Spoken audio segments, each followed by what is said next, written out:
everybody, and welcome back to Curses, also maybe vampires. I am your host, DM Misha, and it's been a little bit because there were vacations and stuff to be had, so it's been a while since we've all seen one another. But we are back again. Welcome back. Last time in Curses, also maybe vampires, we actually had a new player join in with a new character, Draken. He came to the door of the Le Mansion to speak with the owner of the house, the Burgomaster, and he was introduced to the rest of the party, who were sort of exploring, poking around the mansion, in Nick's case, probably taking a meditation nap or something. And everybody managed to find a map, which Draken was also very interested in because he's looking for some things in this land that might be of some use to him. And the map is definitely of use to all of you. Arthur decided to put out his feelers and sense around for any evil in the area with much the same result as it usually is. Mostly trying to check out Draken. Yeah, so he should know by now that that's always a bad idea for him. Um, but anyway, mostly it was just the party getting acquainted with Draken as they explored the library and managed to locate a couple of books and a map that might be of use to them in the very near future. And then at the top of the staircase, you heard the arrival of the Burgomaster, who is currently being helped down the stairs by his dutiful young maid. Because he an old man. And that's right, I can move people at the same time if I do that. Bloop. Ah, perfect. Sorry for the wait. It is difficult to get down the stairs when I am not young and hale as all of you. Yeah, please, where is... And he kind of looks around a little bit, noticing that your young ward is not with you. Where is the child? Is she not coming to dinner? Arthur kind of looks around, slightly panicked. Um, who was watching? What's her name? What's her name? I don't The child? Oh yeah, we adopted a Yes. child. We rescued a young girl earlier today. Well, she was upstairs resting last I saw. I'll check on her. All right, sounds good. Arthur kind of tries to run off and sort of wobbles a bit. Still feeling a bit queasy from the divine sense. I'll call her down in a second. Okie dokie. So you head upstairs, and she is in the sitting room that you all had been gathered in, and she appears to have moved some of the furniture around a bit to make herself even more of a pillow fort. Arthur is going to compliment her pillow fort and also offer her to join them at dinner. It's ready. Is there bread? I like bread. I have no knowledge of certainly what the dinner is, but I believe there should be bread, yes. Okay. Arthur kind of clutches at his heart as he ushers her ahead of him, like, oh my god, she wants bread. That is her, like, ultimate dinner. Bread. Dear Lord. Them peasant She's children. never had pie. Yeah. She has no idea what great foods there are out there. Like pie. Like her Delicious childhood meat friends. pies. Oh, Maybe one day she can see how meat pies are made. Oh god. Mm. Maybe. And Sully.wav. Anywho, so yeah, it takes but a moment for you to go fetch her. In that time, the burgomaster and his maid kind of lead the way towards the dining room, which some of you have already seen. It's right across from the sitting room. Um, Mario.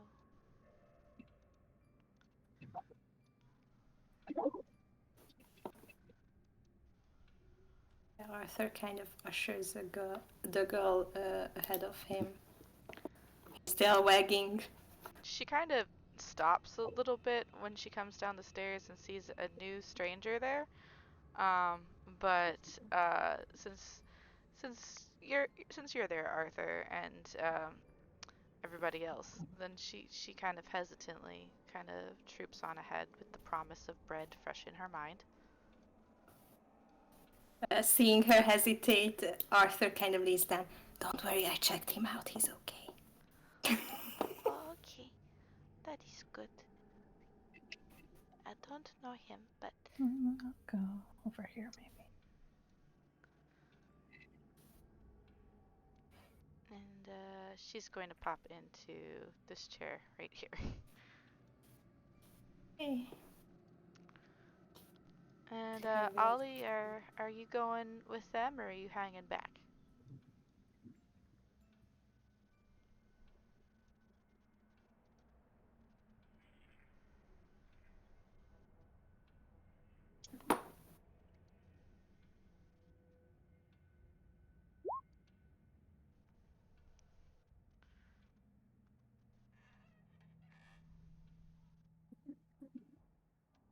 Welcome back. Okie dokie. Well, hopefully that brace will get there soon to make it a little bit easier for you. But yes. So you go along with the rest of them for dinner, or are you hanging back to look at something?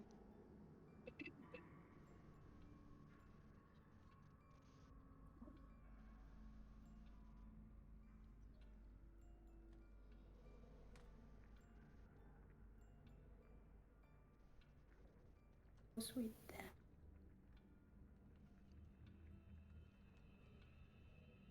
Joining us for dinner. Alrighty. Let's see. 3 that side, 3 that side. That sounds appropriate. Gon just gets up on the table because he is a whole ass meal.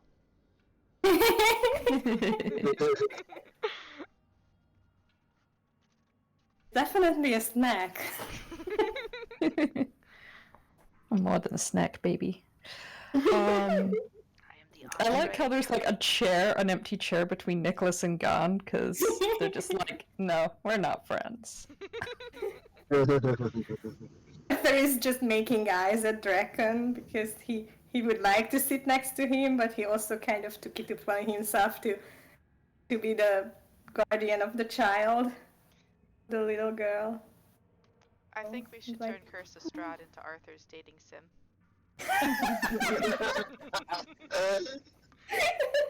Any consolation, Draken doesn't quite notice as he's too busy looking at the doors and windows, checking all the exits.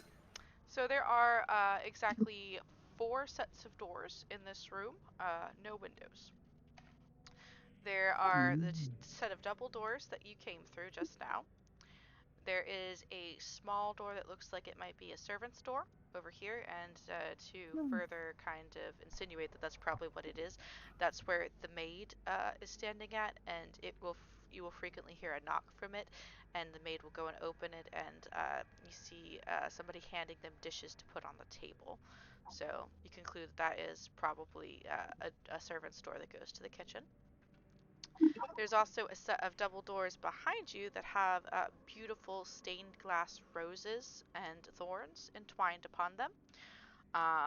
That leads to, you're not really sure where, because none of you have actually explored that part of it yet. And then there is a set of double doors over here, which also have another set of stained glass windows. One of them depicts the rising sun, and the other depicts the sinking crescent moon.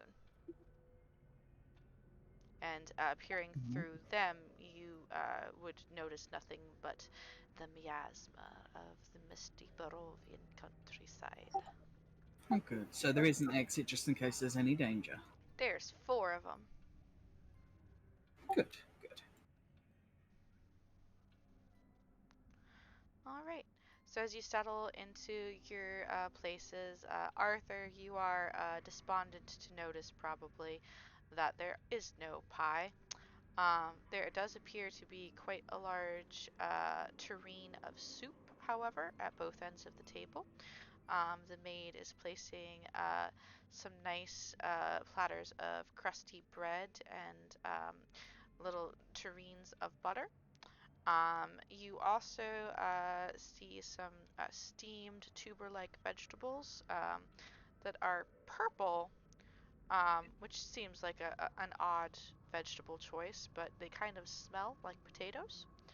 And you also see on the table several glasses of wine in both the red and white variety. And when the little girl picks a chair and sits down, the maid puts a glass of water in front of her. She is staring with wide eyes at the large platter of bread. Arthur makes sure to grab platter. I mean, like after the master of the house kind of signals that it's okay to start eating. Makes sure the girl gets first choice from the bread platter and grabs the purple tubers for himself, some of them. Excellent. Not as much as he would normally eat, but just like, yeah, it's dinner. He needs sustenance. Not quite. It's not pie, and he's not quite feeling the best, but. Mhm. So we have a scene of your character delicately taking care of the young girl, bringing her food, water, and all that. We pan over to Draken, whose stoic face is unmoving, but inside his head he's thinking, "Ah, that's why they have the child to check for poison." That makes sense.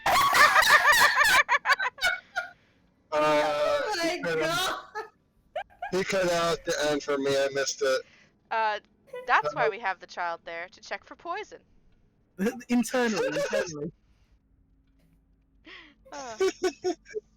But yes, as the maid is placing items upon the table and Arthur is kind of taking care of filling up a child's plate, the elderly burgomaster settled into his chair and he waves at you all with sort of shaky liver-spotted hands to sit down and says, "Please, my friends, do sit, do sit. It is, have as much as you like. It is the least I can do. Um, I, my house is open to you."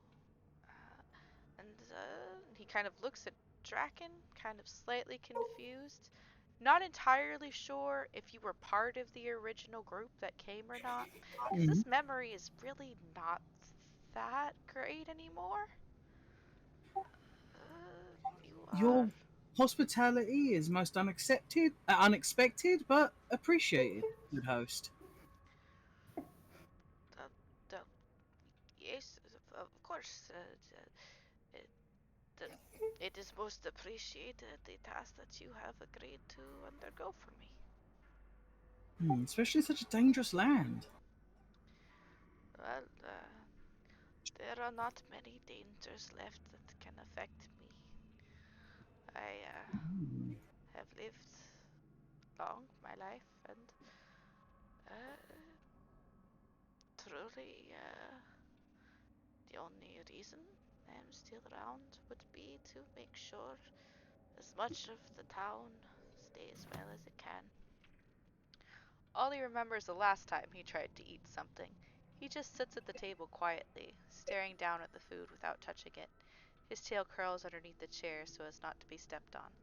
Aw, come on, Ollie. Don't you want a soupsicle?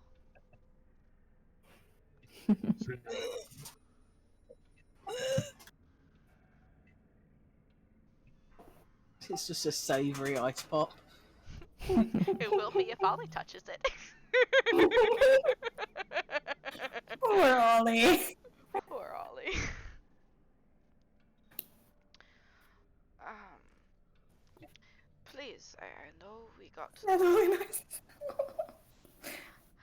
I know we got to know each other decently well earlier, but please tell me of yourselves and of your travels before you came to this unfortunate place. He kind of looks around the table.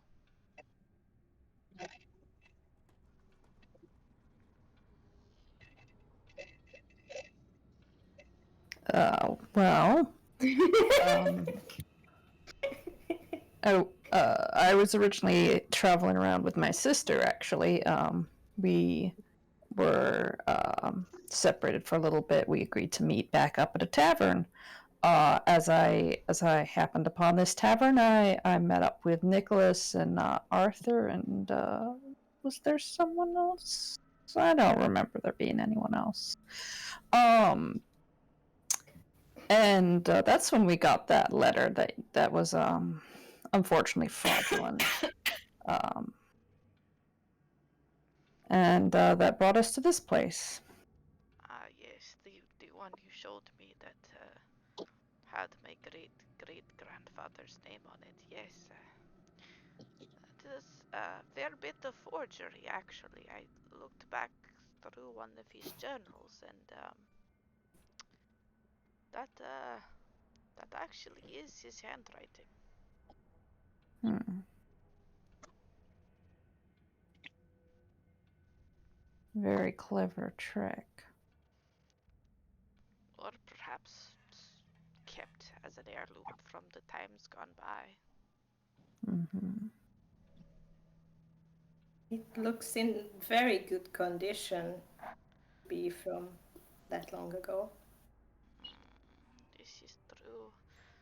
I am no historian dating books, but I would say that is extremely well preserved if it is from so long ago.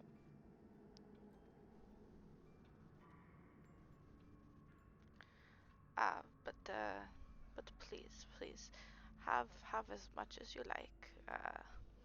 Forgive me that there is no harder meats. It is bad for my teeth.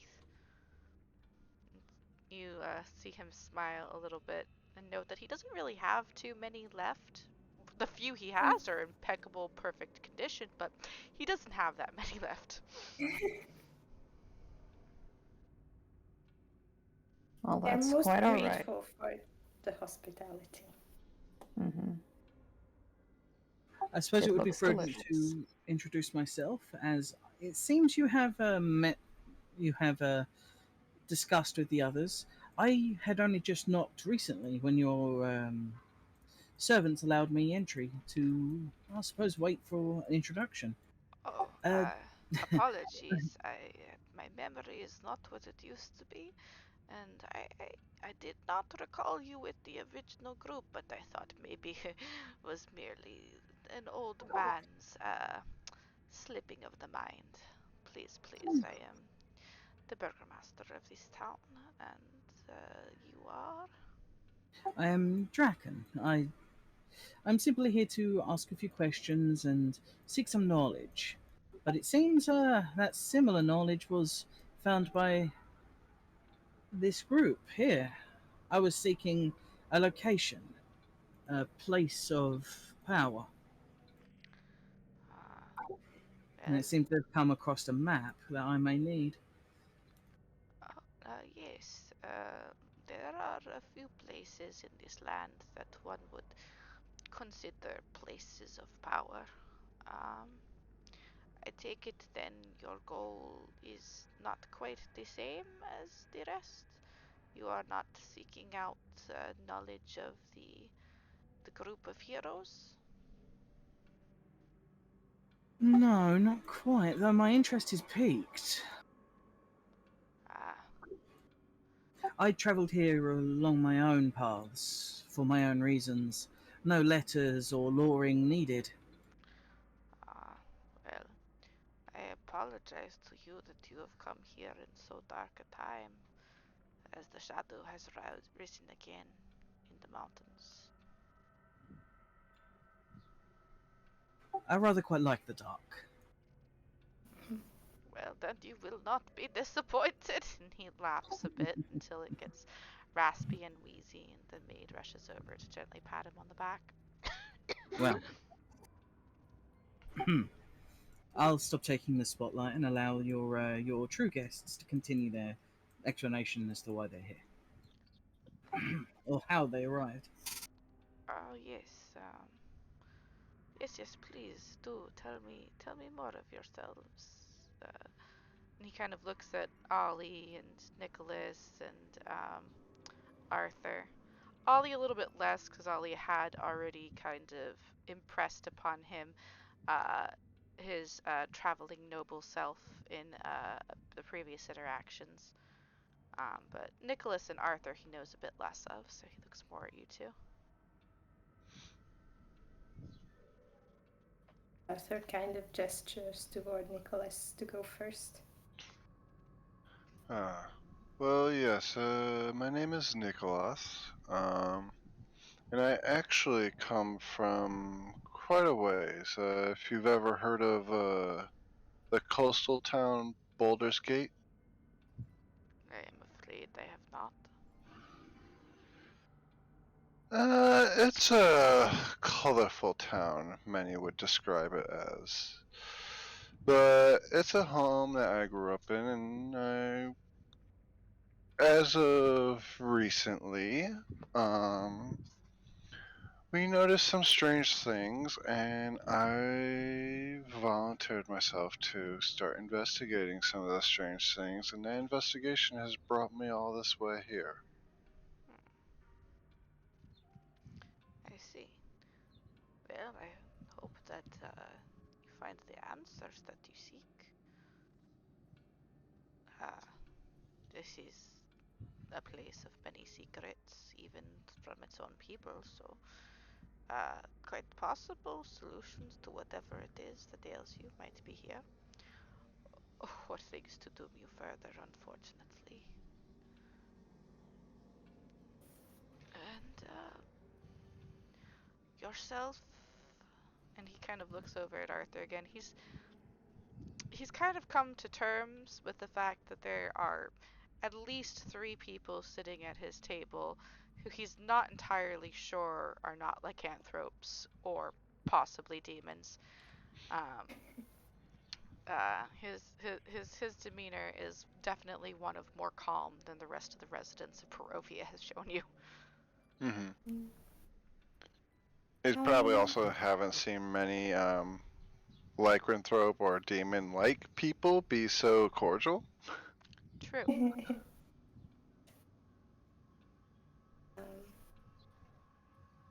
Well, I'm actually from a small monastery near. I don't know place names in D&D. Sorry. Imagine a very tiny village that has a monastery building nearby with some of the followers of Ilmater. And I have been sent on a journey to serve my god and learn more of the ways of the paladin and provide help where it's needed. Unfortunately, I'm one of the ones who fell for the little forgery or trickery, rather. And I'm here and not sure I will be able to help. Well, certainly not the original person in trouble, but perhaps that there will be ways still. One would hope. But if you truly wish to follow in the footsteps of the heroes that banished the darkness from our land once before, then I will assist you in any ways that I can.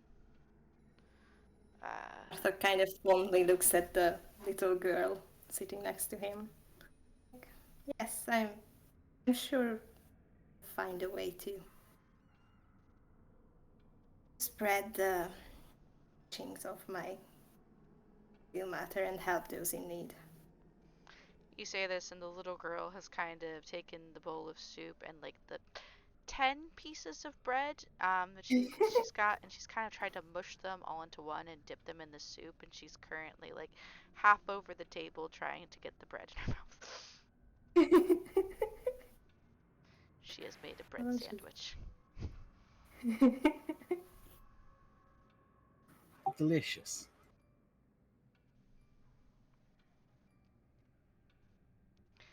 Well, It's only when I'm sure the child has eaten like a piece of some of the dinner that Draken actually starts eating himself. yeah, If she hasn't keeled over yet, he's going to start eating. yeah, she is definitely not keeled over yet. In fact, she's taken like half of the tray of bread that was on her side of the table at this point. Even more than what Arthur has given her. She kind of just reached over and took more.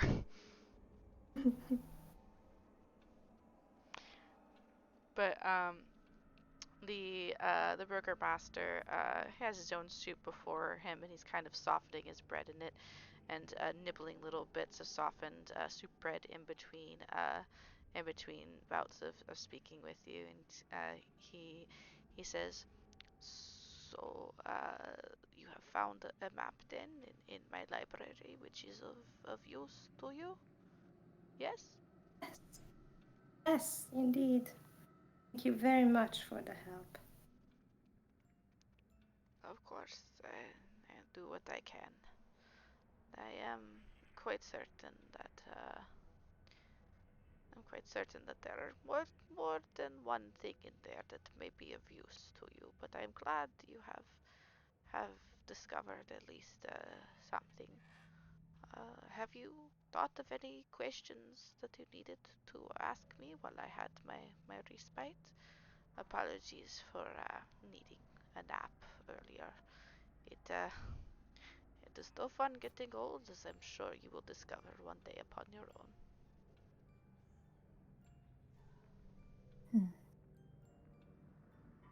The idea's gone.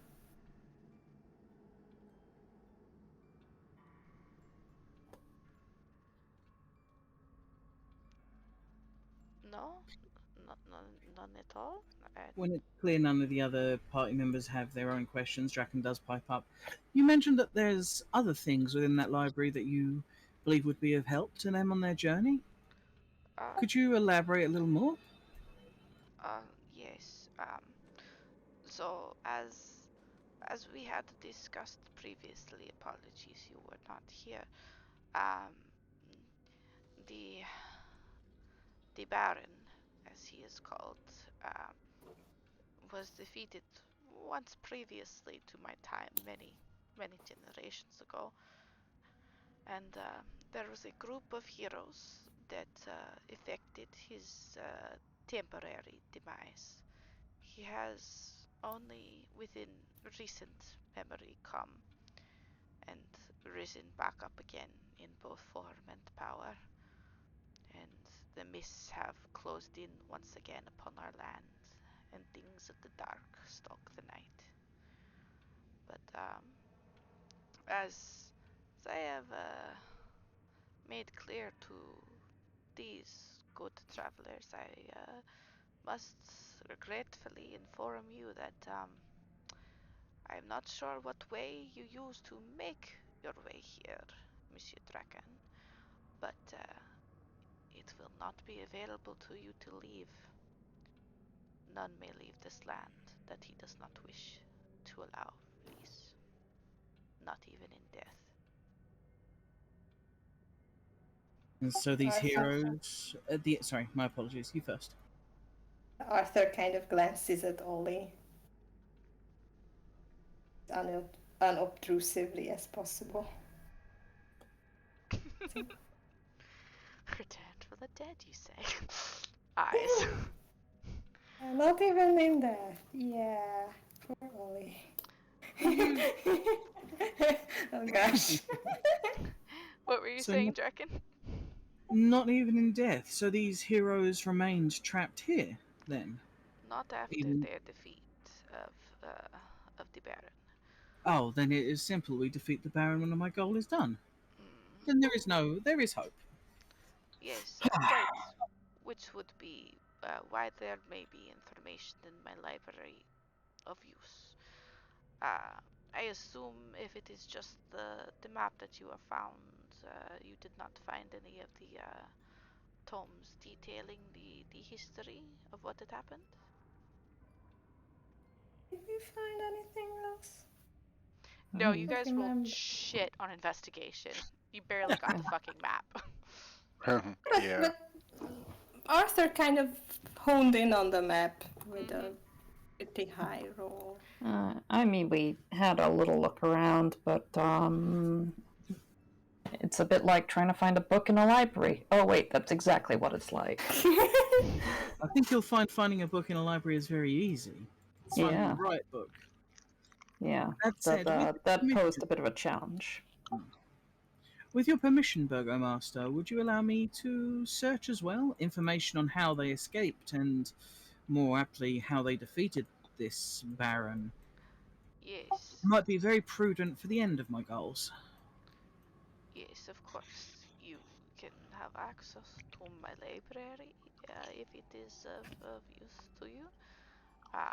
There are many tomes, both old and slightly newer within, detailing both the history of the land and the one time that it was almost free.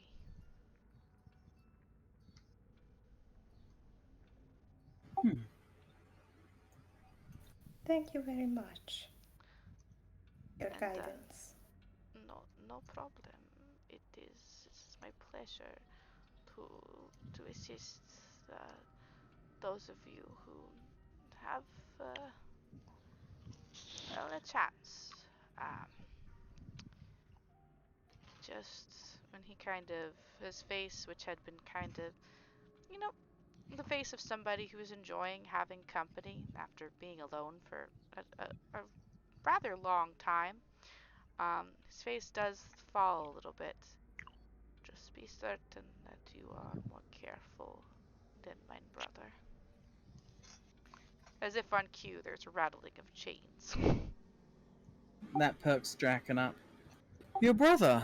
And he tilts his head back towards the door.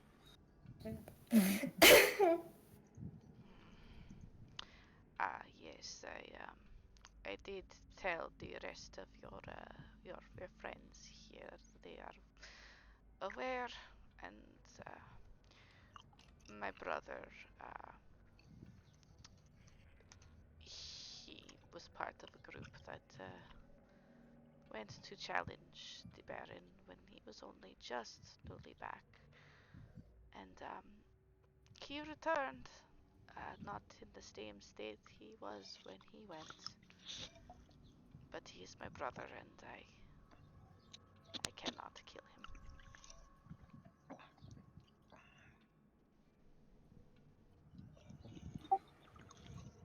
Yes, it's not a good idea to sacrifice yourself in the name of your goals.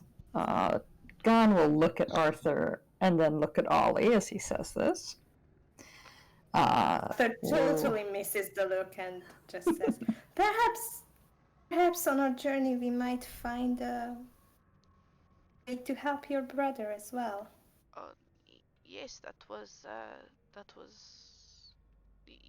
the agreement for you to look at the library. Yes, you were going to go to the cathedral in the next town to see if they had any solutions. Yes, and even if they do not, perhaps by defeating the Baron, lift the curse. Hmm.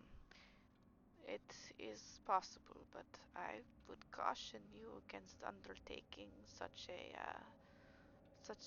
task without adequate preparation. I was not listened to. I see. Arthur kind of, his ears flatten and he catches himself, oops. Gon internally, That's motherfucker. right. Talked over, gone. He didn't even notice, and now he's like, sorry, I'm Mm-hmm. sorry. Gon is like Uh, internally just like, motherfucker, what did I just say about sacrificing yourself? Also, sorry this is delayed, but when they're asking if we had any questions, I was just trying to get caught up on notes and all that. I saw Nick did come across some of the history to a degree, and Something. he did want to ask the Burgermaster. How long ago did you say it was that these heroes felled this Baron? It would be, I would say, at least 100 years or so. It was It's not before my terribly time. long, given certain races. Mm. There are not Yeah, many that's in not this long. land who were alive the last time the Baron was in power. Or undead, for that matter. He laugh coughs again. I do notice that, much like myself, more of the shorter-lived races populate these lands. Not so much for gnomes or elves or dwarves I've seen. Well, there are some elves left. Not very many, though. And there will certainly never be more than there are now. Only less. Um, though we did struggle to find any books covering the histories of these lands, I found one book that kind of caught my interest. Uh, I think it mentioned an Irina. Do you know who she is? Irina. She is an unfortunate woman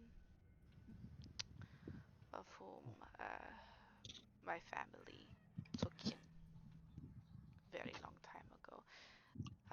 The man who either wrote the letter that you received or the letter that was forged from his handwriting, he is the one who adopted her. She lived in these very walls so long ago. She caught the attention of the Baron, and his focus upon her was immediate and intense.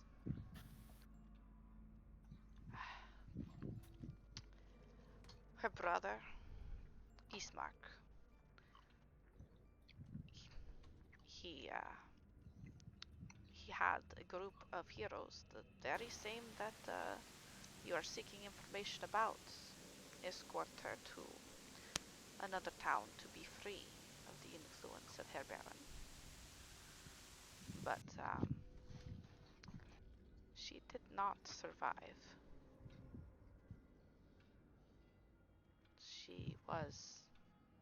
She was killed, and the Baron did not take it well because that had not been that which he wished to occur.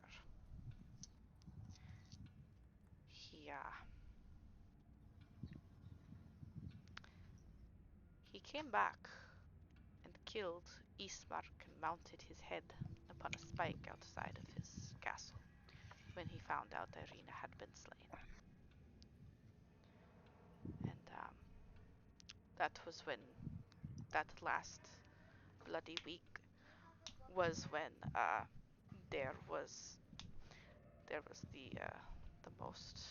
the most bloodshed that our countryside had ever seen. It is said that even the Great Lake to the north was crimson to its very blackened depths.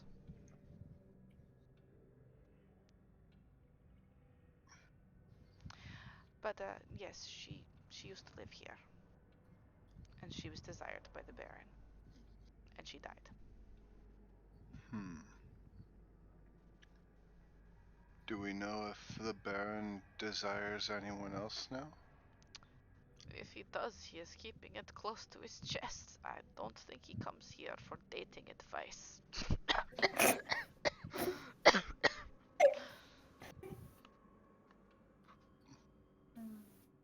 Fair enough. Yeah, I'm not suppose he would, huh? No, never seen him with my own eyes. And I never wish to, for I am quite certain it would be the last thing that I saw. What became of the girl's body? That I do not know. But I know where she died.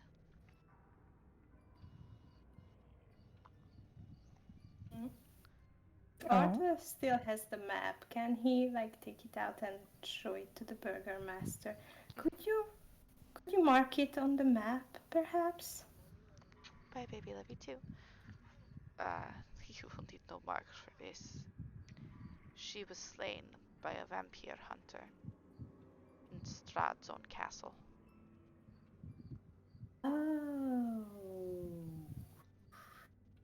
Shoot. So kind of makes eyes at the others, like, this is significant, probably very much. It was in front of his eyes. He was most upset, I am told. Me too.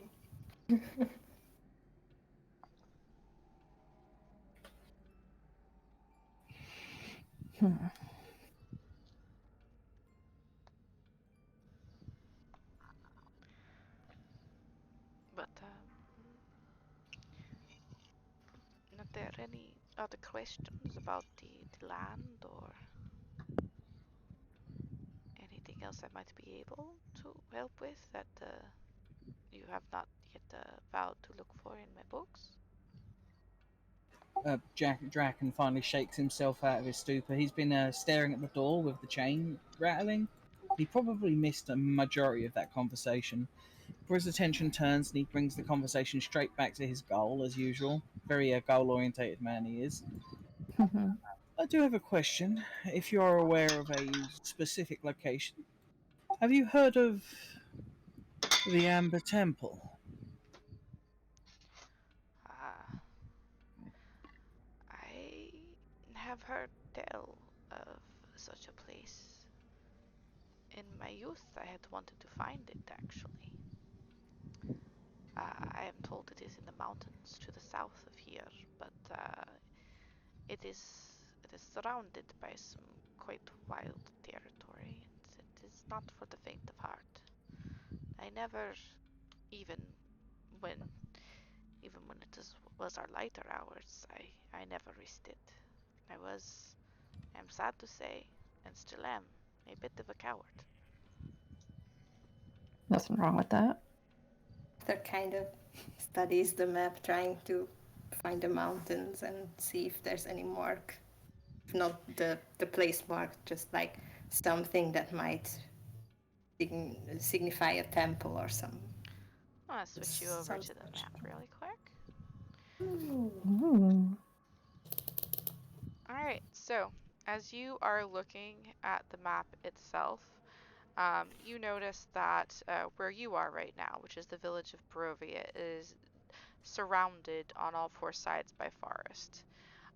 There are several places marked upon the map where there might be a set of mountains.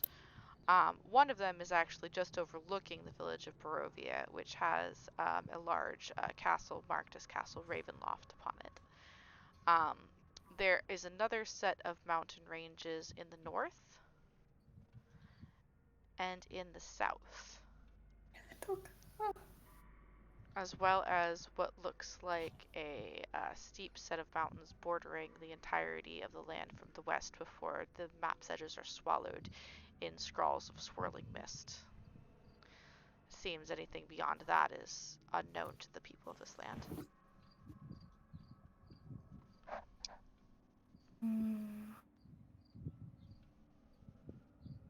So north, you said. Yes. North of the Great Lake as well? It is south, is what I said. South. Oh, what? Sorry. Yes, it is surrounded by some quite wild lands. There are a lot of boggy areas where it is quite unsafe to be. I would urge caution. But it is said that there are quite a few things in that temple that might be of both value in terms of money and power.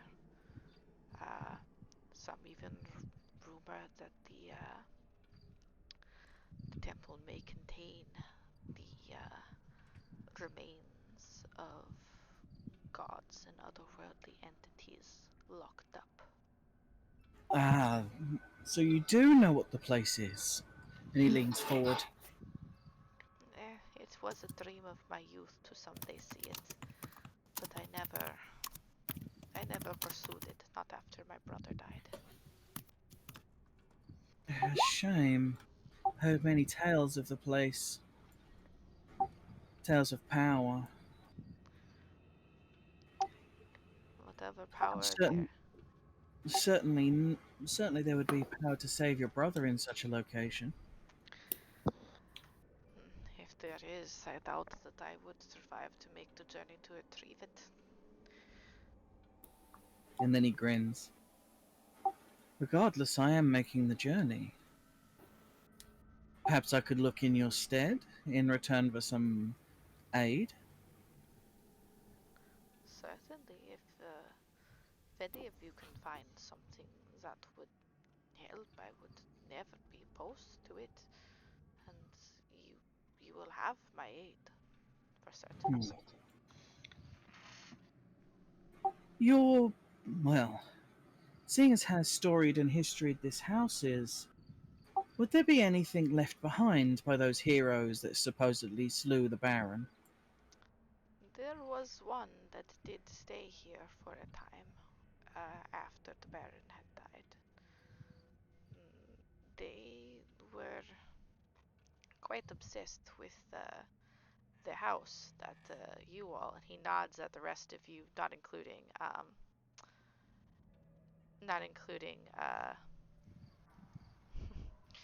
not including Draken, and he says, uh,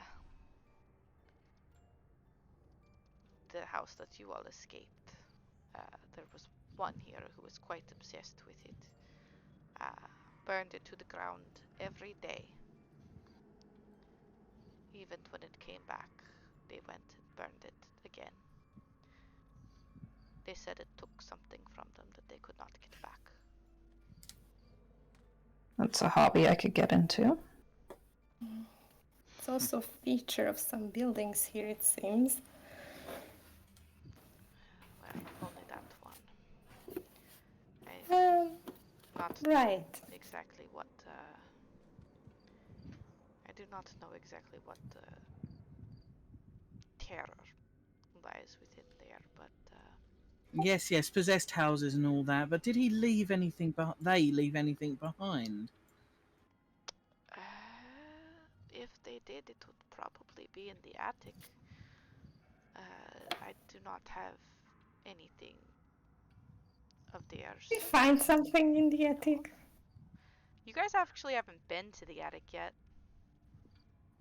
Oh, This attic. this this attic. attic. Yeah. I was like, Oh. we burned the attic. Yeah. You burned my We attic. kind of destroyed what was in the attic How deeply have I slept? So, Like House the still dead. on fire? completely unknowing of this information, Draken's going to start to stand. Would you be opposed to me searching? Anything to give me an edge? And then, more likely, I'd be able to find a way to save your brother, of course. And he offers a warm smile. And the Burgomaster smiles back pleasantly at you, his wrinkles deepening as he does so. Of course, if there is anything in my home that may assist in both the endeavor to save my brother or to rid the land of its darkness in a more permanent fashion, then I would be happy to provide it. It is my duty as Burgomaster of this town to do anything that would help my people. As tasteless as it may sound, I believe I will exploit that hospitality as best as I can. Thank you for the lovely dinner, but I have a curiosity that must be sated. I just realized I still have a very specific item. Which one? You've got a lot. The box with an eye in it? Oh yeah. I totally forgot about that. I was like You have looking over my several character weird sheet. stuff. You got a lot of things. He kind of gives it a deep nod to you. Bye, baby, love you too. Deep nod to you as you stand up, and says, yes, by all means. Oh, did you, and he kind of looks over at his mate. Did you give him a room yet? And she's like, no, he's just arrived and dinner was ready. I came to get you, my lord. Right. Well, be at peace. As much as I appreciate that kind of hospitality, and he looks towards the door with the chains rattling. Oh, I think so I'll acquire somewhere else to rest. the chains are rattling somewhere outside the door. The door itself is not chained, so you heard the sound coming from over here. Yeah, that's what I mean. He keeps turning his head towards that door. Okay. Yeah. Whatever is beyond it, it's too much for Draken to rest easy in the same No, house. he knows well enough not to trust a person at their face when they say welcome. You can stay if you like. So he's going to put his hand on the back of oh damn it, Arthur's chair, and give almost sort of a smug smirk before he leaves. And If Arthur could blush, instead his tail goes like against the chair, like. So I'm going to step away. I need to get myself a drink, and there's a few things I need to do. Just pretend that I'm in the attic, or whatever's left of it, discovering it's been destroyed. It hasn't been destroyed. They destroyed the Death House attic. Oh, okay. Good. Yeah, we were mistaking that he was referring to the attic of the death house. Yeah, he nobody here has been in the other attic yet. All right. Well, that said, I'm gonna disappear. Okie dokie. I'll be right back. Hey. Alright, hold on, I'm gonna get I that. like how Steve just took without a beat and without question that we just started committing arson in this house. Arson! It really wouldn't be the first party I've joined that already has. And no one said I wasn't. Did arson! It was an accident, but it was the death house, so it kind of grew back anyway. Cool excuse, Yeah. still arson. It was an accident! I swear. Accidental arson is the best kind of arson. It's the kind of accident that happens when you throw a torch, a lit torch, in a wooden room. With a bunch At of a string. many-limbed creature that used ropes. Yeah. And just Yeah, close it's the door something. like that problem should solve itself. It'll Yeah, you totally did. solve itself. Gotta get the attic ready now.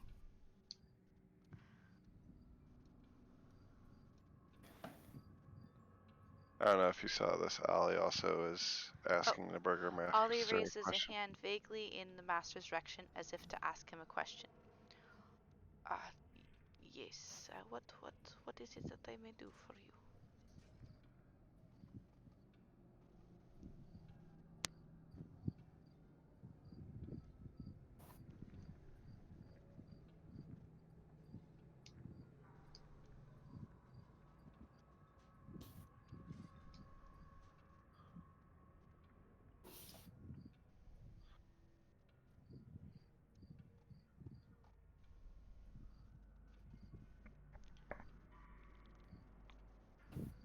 In completely unrelated news, the candy store had milk bubble tea in a can, and it's mine now. Nice. Ollie says, the heroes, including the one who stayed here, did they seem alright? Were they healthy? Well fed? Safe? I'm sorry, but I was not alive at this time. I was not even born yet. I know that one stayed here for quite a while after things. One of the few that actually stayed in these lands. I know that that they were a an odd one from the tales that I have been told. Not not exactly the most sociable, and they spoke only in rhymes, when they spoke at all.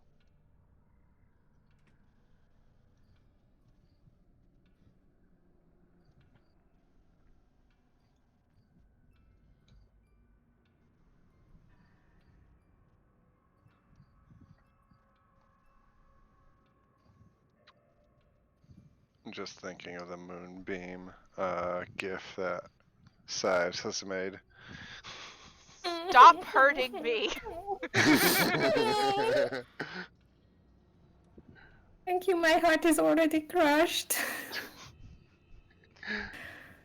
Oh. Thank you for the trauma. Can I have some more?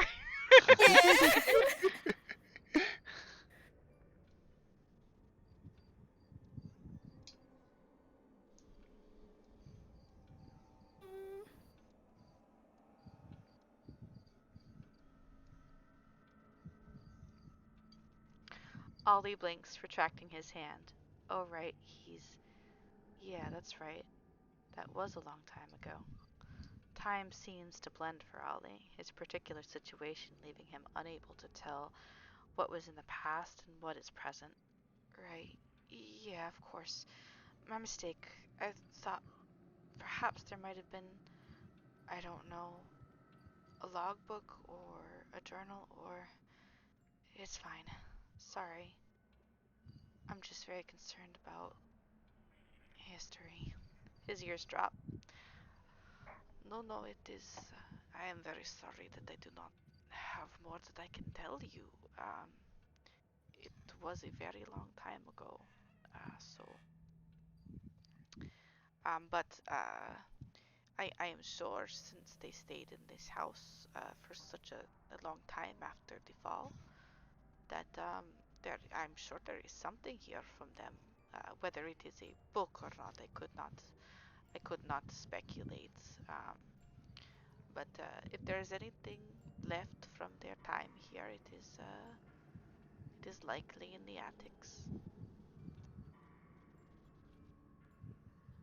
or possibly in the library. I am sorry that I do not know the name of the one who stayed here. They kind of blend together, and they just call them the heroes mostly.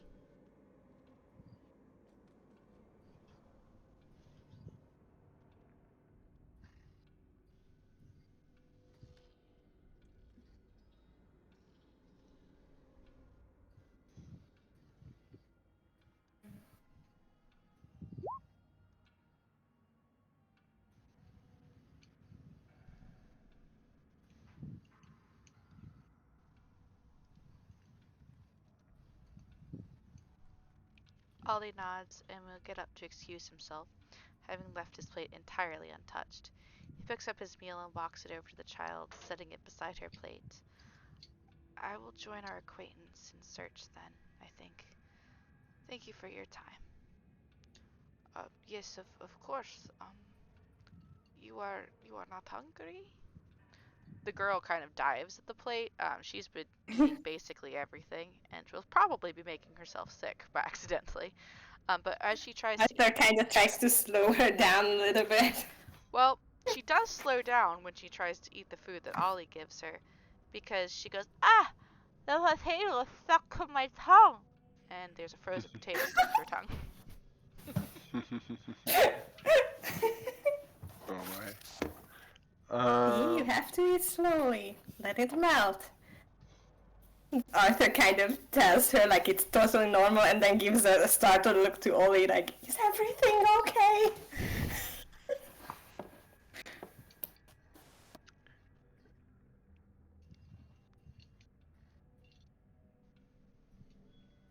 I'm back, by the way. Welcome back. Ah, yes, we're waiting for Ollie. My apologies.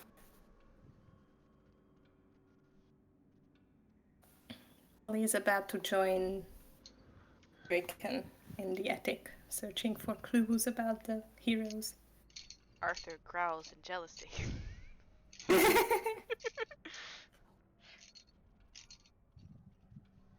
No, Arthur is too fond of Ollie. I'm kind of protectively fond of him. That's because Ollie is our resident sad boy. We like a resident sad Yeah. boy. I imagine one point after like the chains rattle, forgive me if I have already asked you this question, but how have you been sustaining your brother this time? I have been taking some of my own blood and that of willing servants, and I will collect enough in little bottles. And there is a few holes in the coffin, and I just drip it through there. I know it is not a very dignified way of doing things, but I really do not have any other recourse. I cannot allow him to harm people, and Okay. I can't let him out. Can I insight that the servants are willing? Yeah, you can. That would be on the maid probably, and probably him. So you can roll insight, just one insight check for both of them, or you can roll individually, because it's quite possible that he thinks they're willing, but maybe they aren't. I'll roll twice. While you The do that, first one will be on Burgermaster. okie dokie. While you do that, Ollie says, "I don't eat much," he says, affording the master a tired smile. "It smells lovely, of course. Perhaps I'll have some later. Thank you." And Arthur is not afforded a response, unless not a sign, no, usually not a good sign of okayness.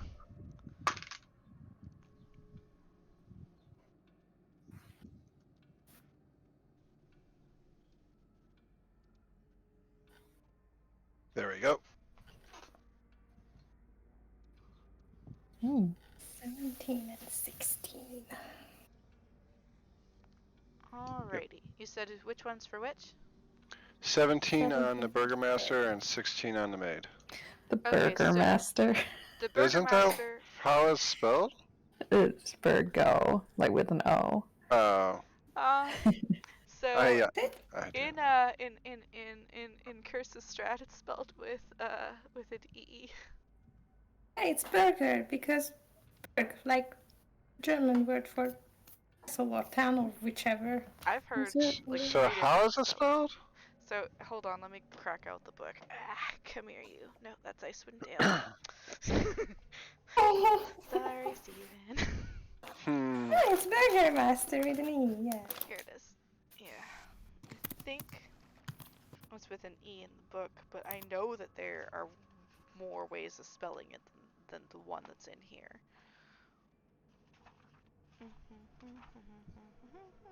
And what spelling does our lovely DM prefer? I have no preference to the spelling, especially since there's so gosh darn many of them. Here we go.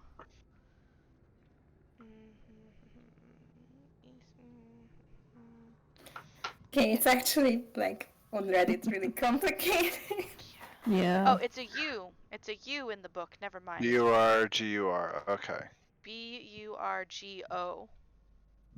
Oh, Burgor. Burgomaster. Burgomaster. Burgo? Yeah. Burgomaster. Yeah. Could've Then sworn what's a U? Burgo. Burgomaster. Oh, okay. Oh, they're talking. Okay. Burgo. Okay. Yeah, Virgo. Burgomaster, Master Burger.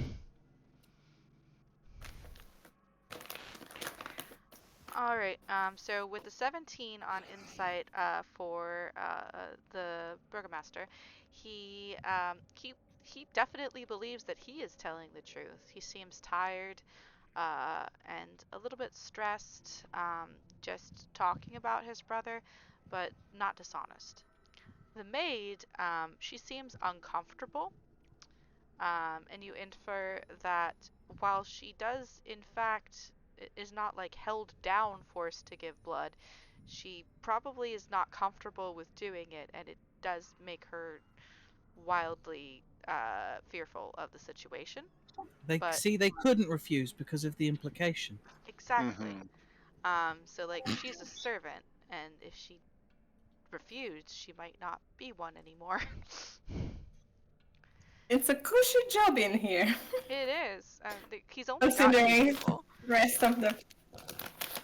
rest of the village. Yeah. If you're in here, you just give blood every once in a while, and then you're not eaten by an entire horde of zombie children hanging out inside of a cemetery.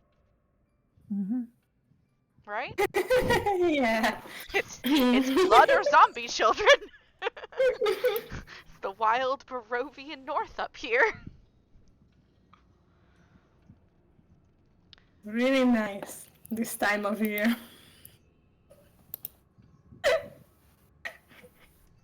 And how long have you and your servants been sustaining your brother like this? Sorry, what was the question? Please repeat it. And how long have you and your servants sustained your brother like this? Almost 50 years.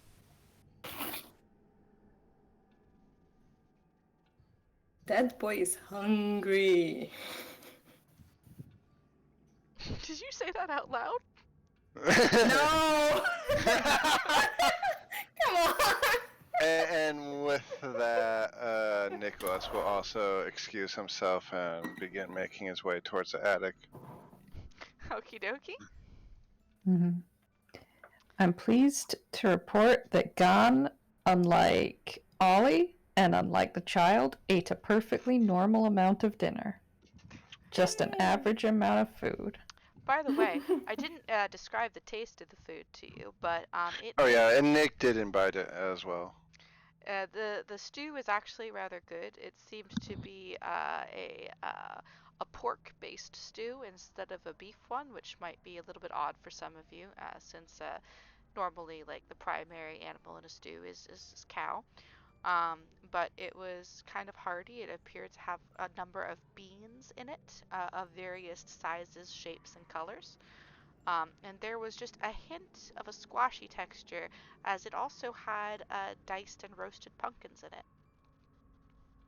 Mm. That sounds delicious. Yeah, I'm Wow. definitely going to make that. Arthur just nommed on the purple potatoes. Pertaters. Wow. I keep trying to call them Murasaki Imo because that's basically what they are from the description. But it's like, yeah, in English, what are they called? I have no idea. Okay, purple potato it is. We're gonna Mash them, mash them, bake them, put them in a stew, or boil them. That's the word. Mm-hmm. Boiled alive. They are very good roasted. I like them when they are cut in halves and oven roasted with salt and butter.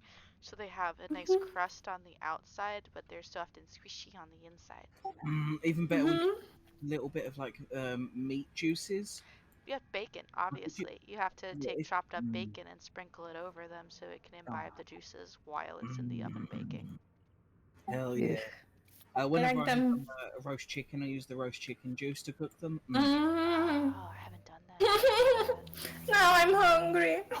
You're welcome. Curse of Strahd, making everyone hunger for more.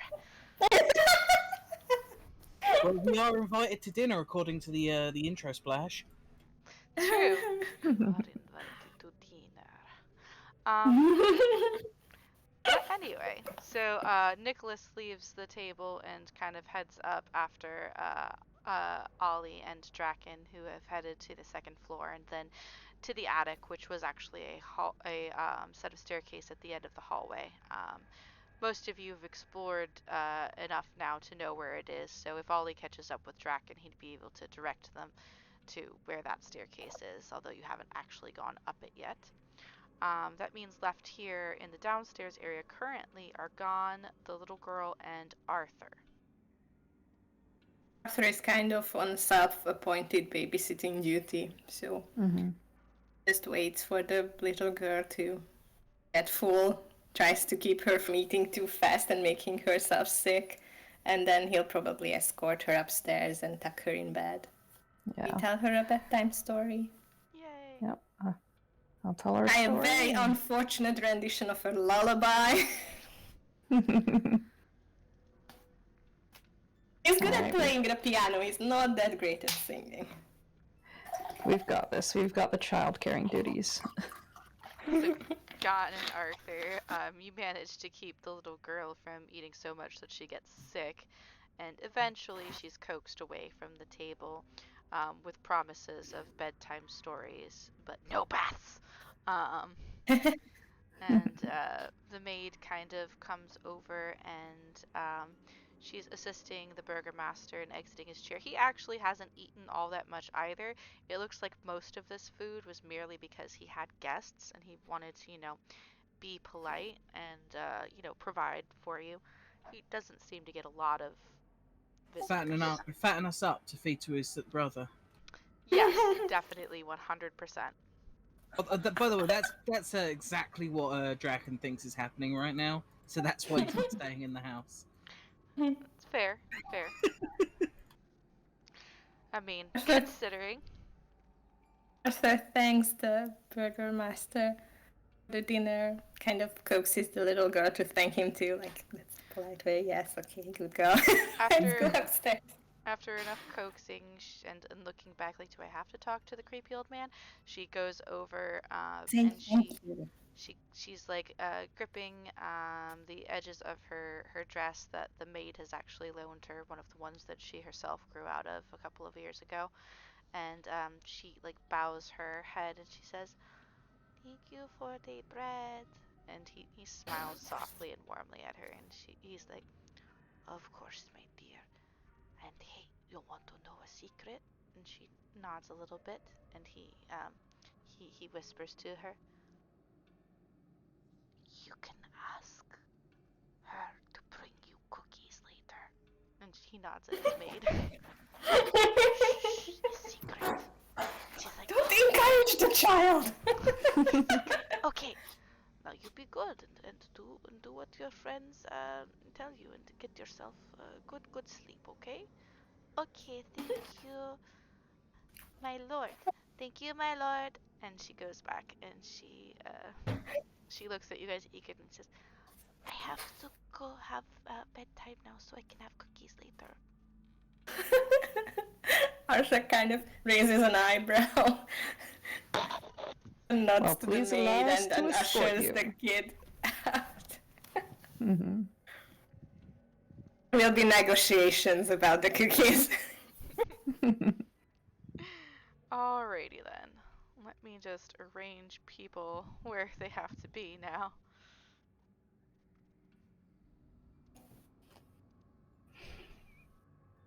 I assume it's this hallway here. Yep, hold You're on probably just not. 1 second. Yeah, no stress, no stress.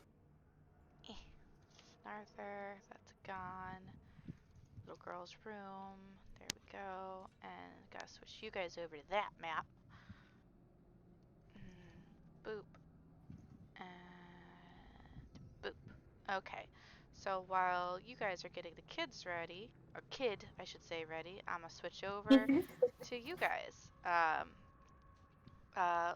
Since you guys had some good RP here, would you mind, Steven, reading off your bits and I'll read off Ollie's bits, since I'm being a ventriloquist dummy today.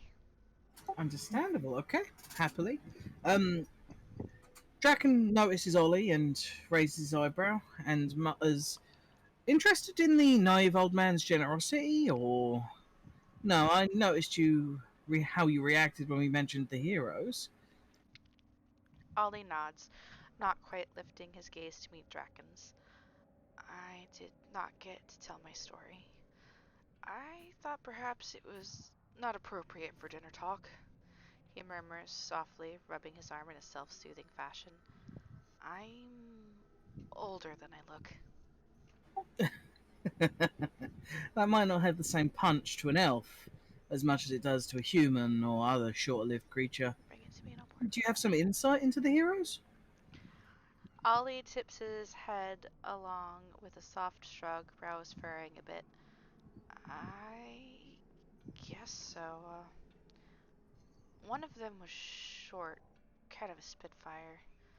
One of them had some anger issues, but I think he was more scared of his own secrets than he was trying to be mean. And one of them was special beyond compare. They needed a friend, I think. I'm not sure they had many before, just judging by the way they reacted to being given a nickname. He pauses as he hears Nick approaching behind them. Draken is listening intently before he looks back at Nick. Almost a little disappointed, a frown forming. And, oh, don't mind me. Didn't mean to interrupt. Also, it would seem that you would find interest in this. And I hand the old journal that I found in the bedroom to Ollie. I was just interested in the items that could possibly be up here, much like our new friend here, with kind of a coy look in his eyes, kind of eyeing up Draken a little bit more, not having interacted with him much yet. Okay. He maintains the frown. He was probing this one for information. You interrupted, so now he's just sort of like, ah, fine, whatever. Yeah, what is this? You said you found it in one of the bedrooms? Not your own, I imagine.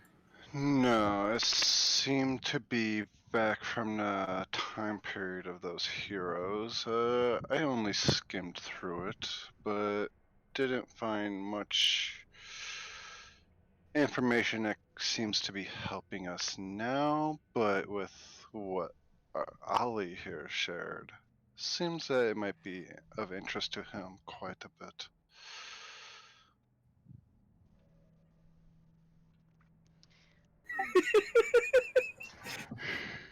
Gloss over the thievery, of course.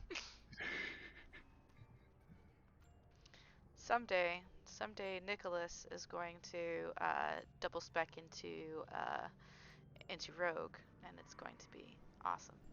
Oh yeah, no, that was very much likely going to happen,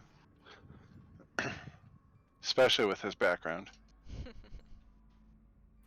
For anyone that knows the way I described Baldur's Gate being a colorful town, that is the nicest way to describe Baldur's Gate. It is basically like the Detroit of the Forgotten Realms. Crime runs rampant. Does that make Waterdeep New York?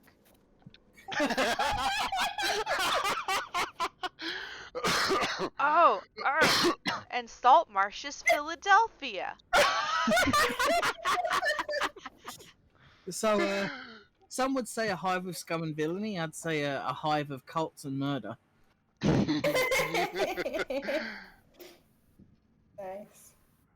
Alright, so as you guys come up the stairs, oh yeah, let me read Ollie's thing. Ollie's expression softens. Thank you, Nick. I didn't expect you to, well, thank you, he says, holding the journal close as he turns to help search the attic. So Think as nothing of it, and he continues to walk towards the hallway like a cat that doesn't care. So as you come up the large set of staircase to a set of double doors that are a little bit dustier than the rest of the place, you enter into an unlocked hallway. There appears to be, because the doors are open in both of these sets right here, there appears to be two rooms up here that you can see, one of which appears to be a bedroom. The bed itself is made crisply, but does have a little bit of dust on it. There is a workshop over here, which appears to have quite a number of tools and other items in it, some of which have seen some use in the recent memory, some of which are coated with a light layer of dust. You also see a set of shut doors, those are the ones you're at, Stephen, that appear to, by the stained glass windows that picture a set of mountains on them.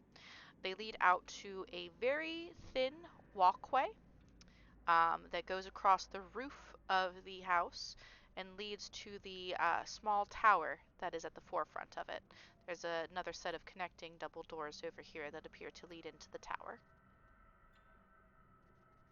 Any money, there's something suspicious there.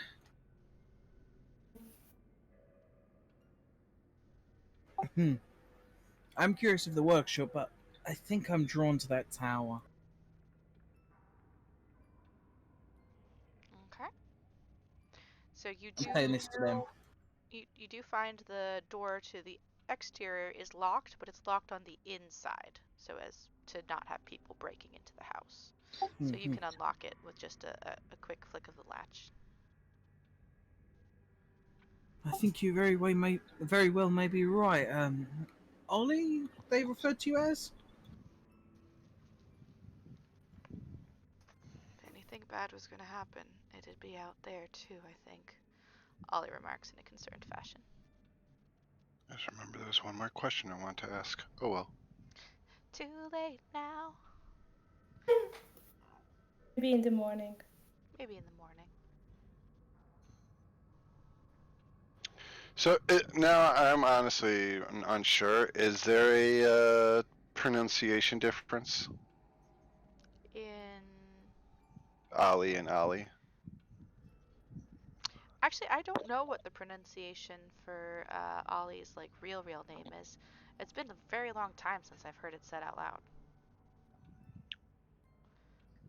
We might need the robot phonetics of Discord to help us. That'll be fun. Ali, Ale. Aleu. And Ali. Aleo. Prince Ali, mighty is he. Ali. Aleo. And Ollie. Oh, of course I talked over the first one. All right. So I'm gonna unlatch the door. So you unlatch the door, and opening it up, you hear a loud creak. It's clear that these bolts have not been oiled in a while, and nobody really seems to go on this particular walkway, or has gone on this particular walkway in a while. Understandable given how frail the old man is. If he fell off it, he would probably die. So as you peer out, go ahead and make a perception check for me. Understandable. Okay. I'm gonna peer out and let's see. What do my elven eyes see? 20. Look with your special eyes. Not bad. Not bad at all. So, as you peer out over the walkway, you do note that the thin decorative metal railing that lines the side of the walkway on either side is rusted with weather, and in some places appears to have perhaps broken off and fallen down onto the roof below, which is about a story below where you are right now. So it's a rather high walkway up here. You also do note that the doors on the other side of the walkway at the tower um, are wrapped in what looks like a set of chains and a lock from the outside through their handles. The chains, however, and the lock are also rather rusted and waned from weather. Looking out across the expanse of the roof, you can see the coils of miasma from the misty Barovian countryside below, kind of coiling up and around the roof, and it's like you're on top of a cloud a little bit. There's still more mist above you, but not quite as much. It's a little bit brighter here than it would be down below. Interesting. Are any of you good with locks? He's good with locks. Ollie's Nicholas would point. He seems to have a little bit more finesse than myself, but we have both gone past a handful of locks in our times, it seems. And when, Also, noticing that our friend is BRB right now. okay. Oh, no rush, no rush. And when that Yep. doesn't work, Arthur just stabs it with a sword and releases a ghost. Funny you should say that. Yeah. Would we like to look at the rest of the party while Ollie's away? That's what I was planning on doing. So we are switching back over while they are BRB. So Gon and Arthur, you take the little girl to her room. You coax her into washing her face and hands. She says, "Can I sleep in the pillow fort?"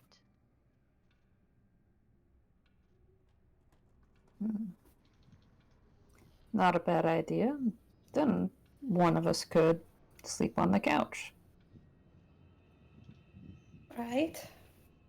I've had some rest. I will take the couch. I will take the couch. I knew you'd see things my way.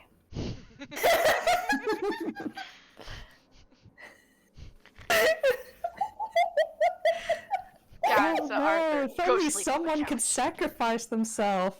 Any volunteers? Me. Thank girl you for holds up a saying that hand. because that's exactly what I was imagining. Little girl holds up a hand. I want to be a sacrifice. I know that reference, and that's a callback. A sacrifice? No, Scoot, a sacrifice is not a good thing. Maybe- Sacrifice? Maybe you should sleep on that. Oh, okay. But in the pillow fort, right? In the Yes, pillow in fort. the pillow fort. Yay! And With the vampire. she jumps out of bed. There's no vampire in this room. Not this room. This room is perfectly safe. It's nothing but couches, pillows, and a very fluffy rug. You stop. Not yet. There's no vampire And in this room We'll have yet. a guard dog. Yeah, she will have a guard dog, which honestly the vampire would probably find more appealing because there's more blood in them. And all that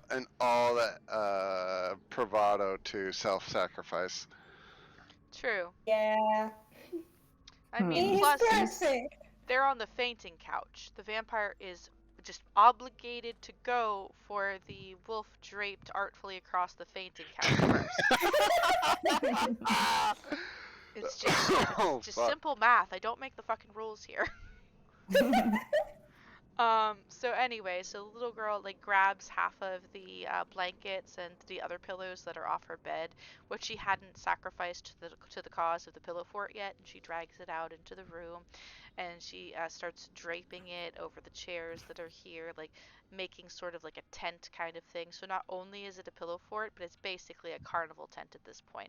And then she like puts down her actual like bed pillow and like crawls in there amongst all of the pillows and settles back, and she's like, "Can we leave the light on?" Of course, little one. Okay. Oh boy. So you can see How the about death that coming for you. story? Yes.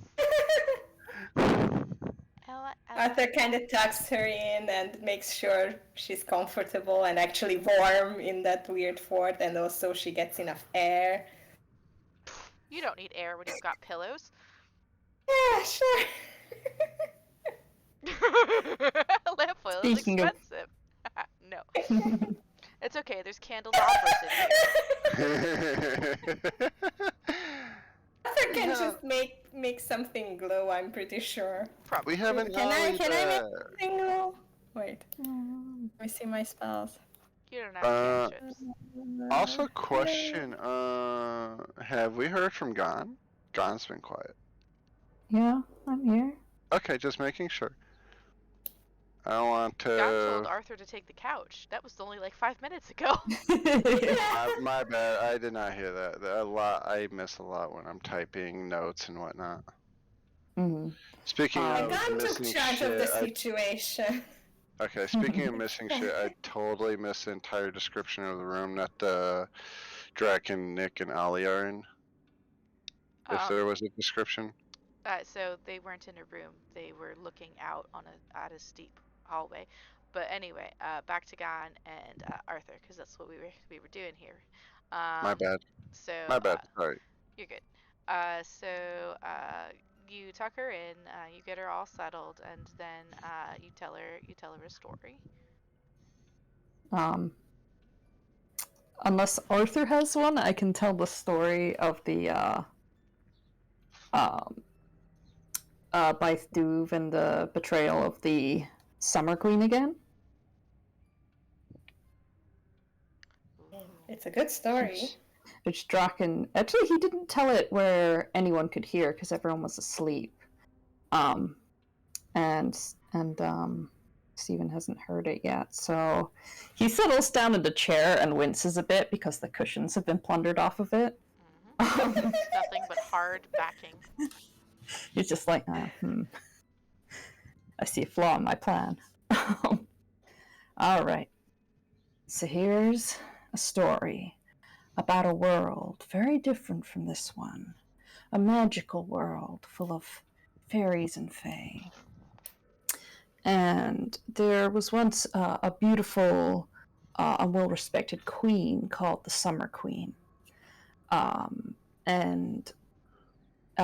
she looked over this realm, and everyone was loyal to her and polite to her, except for one person, and this is Baith Duve. He was a bit of a trickster, and he had a tendency to take things a little bit too far. So one day, he decided that the best person, the greatest prank he could play would be to play a prank on the Summer Queen. Oh, but she didn't like this one bit. No sooner had he revealed his trick and laughed it up, and she said, "I've had enough of you, Baith Duve. I've had enough of your pranks. I've had enough of your mockery. I think I don't want to see your face in the sunlight ever again. And I don't want to see your children's face. And I don't want to see your children's face." And she banished them all to live in the darkness for all eternity, so that she could live forever in the sunlight, free of the pranks of Baith Duve. She sounds like a very grumpy lady. She does, doesn't she? What's wrong with a harmless prank or two? My mama said that as long as nobody gets hurt, pranks are okay. I think that's a good idea, yeah. Hey, for the story, I'm going to go to sleep now. And sleep well, little one. Good night. And she kind of curls up and she's hugging one of the smaller kind of roll pillows that you would put on your back since she lacks a stuffed animal. And she just, after a little bit, you can hear some soft snores coming from the pillow fort, which probably also indicates there's enough air in there for her to breathe. And the whole time, Gon is like, "Oh god, my back. I could really use one of those pillows." You can't take one because the whole fort will collapse and you'll kill the child. He has I to imagine that Arthur is going to sleep on a couch without pillows. Yeah. Well, the good thing about your couch, Arthur, at it and chooses the plush carpet instead. the good thing about your couch, Arthur, is that the only pillow she could steal off of it was one of those back roll pillows, because the upholstery on this guy doesn't come off; it's sewn onto it. Oh, nice. Mm-hmm. Glued and On nailed. second thoughts, there's enough room for two people on this one.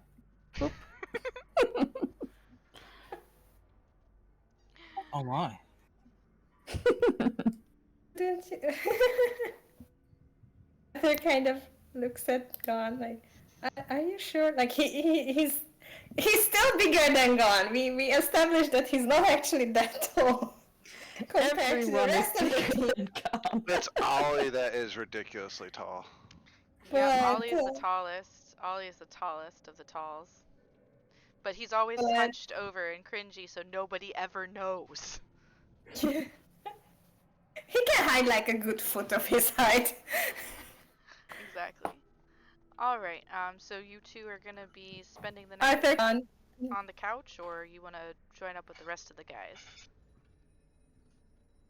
I guess we're staying in here. Yeah. Unless we That's suddenly okay. hear like screams and combat from the attic. True. Arthur kind of points out, don't you want to sleep in the bed? I'll be next to her. It's okay. And he kind of looks at the couch, sitting at the other end, and you can see he's calculating. Like he can't lie down if you're staying, and well, I guess he could take the floor after all. But you have a Fine. bed, and I'll just be next door then. Call me in an emergency, but it better be an emergency. I don't want to be woken up for no reason, Arthur. of course, I will howl. Gon proceeds to That- steal the bed that the bed that Ollie sleeps in instead. Oh, wait. Remember, your bedroom Well. was over here. You picked this one. Yeah. No, but that's too far away. That is far. We're just gonna play musical beds. Ollie comes back from the attic, and he's like about to lie down in his bed, and then he's like, goes to sleep inside the bathtub instead. See, that's the good thing. I picked the one who would be too awkward to say anything. Alrighty. Alright, so I'm gonna switch back over to our attic boys now. So, let's Attic gang, attic gang. Attic gang! This is gonna turn into another boys' night, I can just see it. For those of you who might not realize, session number 2 tried the whole split the party thing to go look at something interesting, and And someone did die. someone did die. No. Oh my. They went and boys nighted it up. It was great. And we accepted splitting the party for this mission to get wine, expensive wine. Yeah. And it was all the boys of the party that went on this mission, and one of them died. No, Damn, that was some strong wine. No, we didn't even get the wine before that. It was blood It of, was a mission. yeah, it was blood of the gods wine, and they didn't really have enough money for it. Oh, It was like So- 50 gold a bottle, I think. Yeah, and they said, well, is there something we can do for it? And the bartender was like, something's killing my chickens. You could go check that out, and make it stop. And they're like, okay, and they go off to the chupacabra's lair. basically, yeah. If the chupacabra is a animated pumpkin gourd fiend thing that attacks you and breathes fire. Anyway, And eat your soul. and eats your soul. Yes, it literally did do that. And it ate the soul of the chicken. Yeah, chicken soul is good. Did Like chicken juice on it potatoes. taste like chicken? No, actually, it was the weirdest thing. It tasted like duck. Anyway. But the party member's soul tasted like chicken. Party member's soul tasted like old shoes. So Draken, you say you step out onto the roof and Mhm. basically pull a sword out of the air as a rush of beautiful black narcissus flowers and magnolias surround you. You are actually buffeted by a bit of a wind up here since it's higher up and there's no trees to break it. So your luscious white locks are flowing in a vibrant breeze as you stand upon this walkway. Alright. I'll use the sword carefully to balance myself. Not trusting that railing. I don't care if I split the I don't particularly care if I split the tiles. Oh, Arthur is missing the beautiful display. That's what happens when you're a responsible babysitter. Right. It's no fun to be a paladin. And so you make your way across the roof. Go ahead and roll me a dexterity check to make sure you don't get blown off. Understandable. Okay. It's a really low DC. That's still a Give me a minute. Let me find the check. Just a check, not a saving throw. Yeah, just a dexterity check. Unless you had advantage on saving throws for something. No, no reason. Actually, could I argue for strength instead, seeing as I'm using the tip of my sword to hold myself? Yeah, I'd allow that. Thank you. 10. Oh wow. So you start making your way across the roof, on this thin piece of walkway, and you're about halfway across when there's a particularly large gust of wind. Just as you're lifting up the sword to place it down for the next step, and it slams into you and forces you to the one side of the balcony, and you hit the edge, and you feel the rusted metal creaking and groaning, and you feel like it's about to kind of snap. What do you do? I drop down prone. Okie dokie. You hit the ground, and the wind whistles over you, and you're flat out on your stomach. Nicholas and Ollie, you kind of see this as you peer out the open doors at the wind-whipped walkway. You see Draken just get buffeted, slam into a side piece. The railing looks like it's bending outwards a bit before he drops to the ground to prevent himself from falling. This is why I hate the surface. It's far too much wind. Looks back. Come on out, the weather's fine. Careful, Ollie calls, quickly tucking the book into his belt. Did I bring a rope? I did. Do I even have one? Use the bun. Once upon a time. Alright. I don't have one. Interesting. I think we used it up. I have 10 feet of my rope left. Yeah, Funny you should we say used that. a bunch in the murder house. Did use a lot of rope there. I don't know if I got any rope to begin with. I think not I've just been borrowing our guys' rope. That's possible too. Ollie only has half his rope left, so instead of a 30-foot rope, it's a 15-foot rope. I'll crawl back. I thought they came in 50 feet. Oh, so then it's a 25 feet rope. Good idea, Ollie. So, I'm gonna use this just in case. The last thing I want to do is fall off the roof. Getting killed in such an unceremonious way would be disappointing. I think the word you're looking for is embarrassing. Hardly. I'd be dead. How would I be embarrassing? How would I be embarrassed? It'd be your final moments, which is just pathetic. How much careful time. Yep, you're getting the Nicholas that everyone else in the party has been getting. I think I quite like your tone, so I'm going to dismiss it.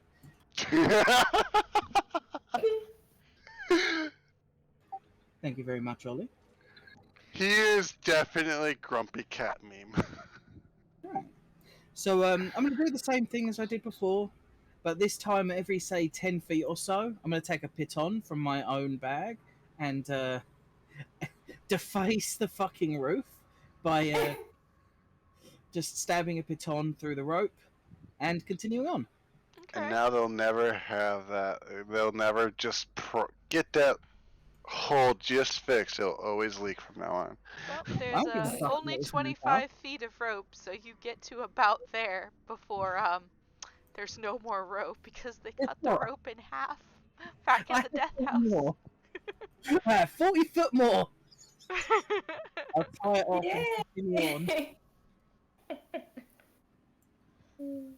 We're trying to get over here, right? That's where the tower is. How good are you at tying rope? It's a knot. So 4 pitons. There you go, 4 pitons, so that's 6 pitons left. And I cut off. You said there was 25 foot of rope, right? So 5 squares worth. Yep. Don't have to cut the rope, just leave the end dangling. I'm gonna leave it there. Why does everybody cut the rope? I don't remember how we used half of Ollie's rope in the death house. I- Oh, it was for when we burned the attic. Oh, Yeah. So anyway, I use the pitons and the rope to make sure I make a secure way across. Okay. So, Real? you do your best to get across the roof, and with the securing of the rope, and just like people kind of just like half crawling across the roof, you'll be able to get over there without worry, even though it stops a little bit short. Yeah. As long as I'm you not coming combat back. crawl the rest of the way.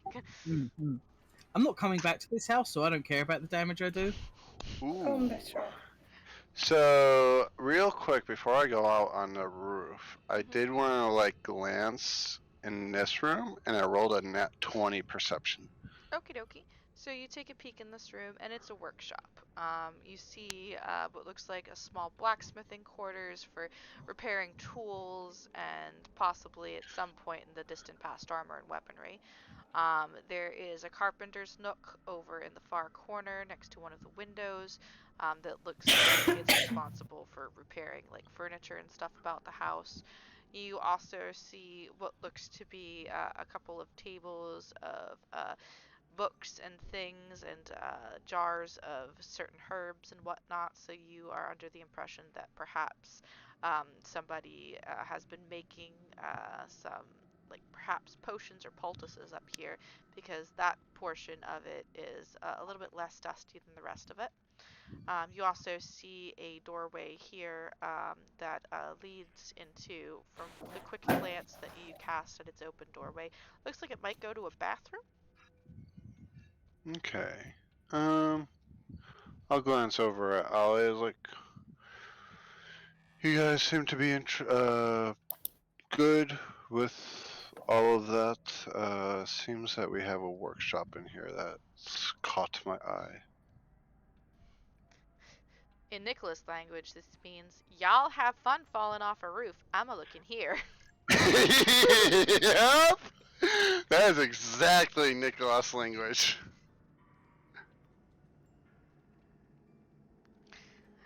I'm just trying to make sure he doesn't fall and hurt himself, Ollie responds, keeping his eyes plastered to Draken. And Draken, you've made it to the doors on the other side of the roof now.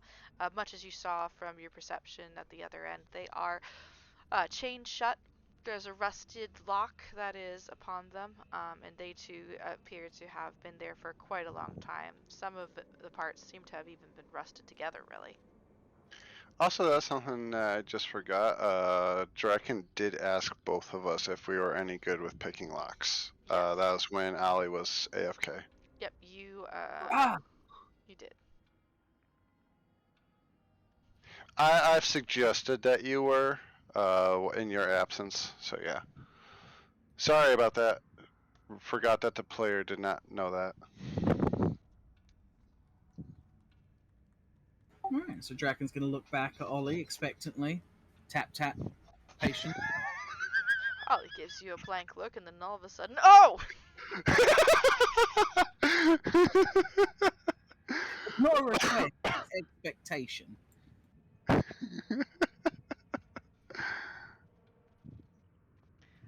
Are you okay? Do you need me to come back across? I was hoping to rely on your your expertise with locks. He yells across the slightly howling breeze.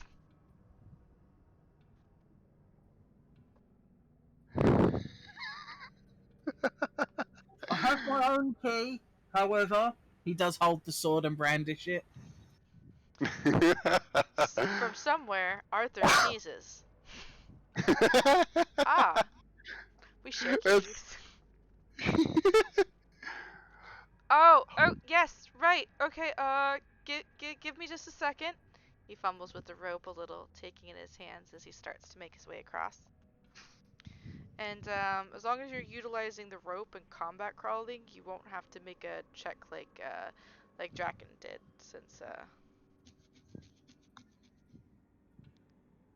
The funny thing is, I don't even remember if we used Pittons in the Death House like Draken did. So, Draken's already more intelligent than us.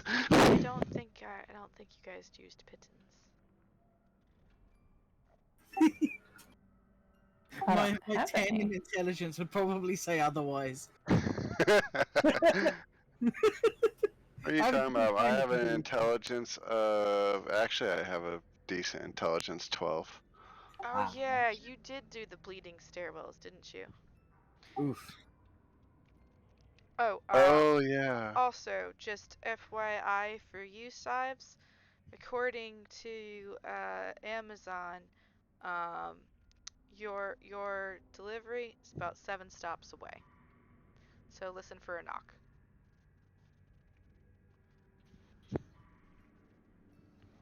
And whoever made the order should get a notification that it is in fact delivered. Yeah, I'm keeping an eye on it. I got the map up. Yeah.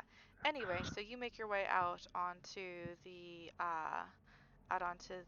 walkway, and you use the rope, and then when there's no more rope, you just crawl over, and you're up next to Draken, seeing this doorway that has been chained shut. The chains looped multiple times around the two handles, and locked with a simple lock that is quite rusted over. Welcome back, Arthur. Thank you. Welcome back. So, Ollie, impress me.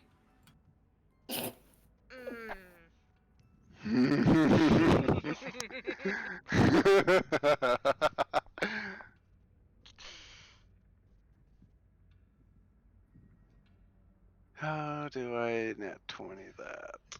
And then just roll bad on this next roll. Because I'm assuming I have to make the specific roll next. If it's investigation, you are correct. You're gonna need to do that. Yep, and of course I nat 20 the perception, but not the investigation. You find a dead frog. It was a You already have total, a frog on a stick. Thanks. it was a total 8 if that matters. I'm sure. I know where you found that frog on a stick. I'm sure a hard enough hit, and you could just break this lock. Oh. He pauses, blinking at Draken's words. He suddenly looks very nervous, and as you whip out the lockpicks that you found, which are the gold gilded ones that you guys found in the Death House, since they replaced the ones that someone broke that were yours. I thought I It wasn't had me a this pair of my time. own. Ha! I thought I had a pair of my own and I broke my own. He No, broke you all broke of Ollie's. I don't know why I thought I had a pair of my own because I thought I got my own pair with the criminal background. You took Ollie's and you broke them.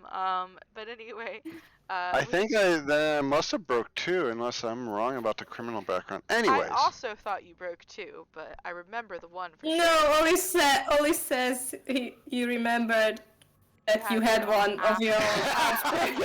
And then did I break my own later? Because they're not in my But I inventory. don't know. You might have. I know you guys failed on several locked doors several I will times. double check D&D Beyond, see if it's in that inventory. But You can always wanna go back say and I've been. listen to the episodes, and we'll figure it out. But anyway, 22 That's sleight so of many hand. hours. Nice. So with a 22, basically all Ollie does is have to take the smallest pick and like poke the lock, and there's a loud click, and it falls off, and the chains fall off, and Ollie's just standing there, just slides the pick right back where it came from.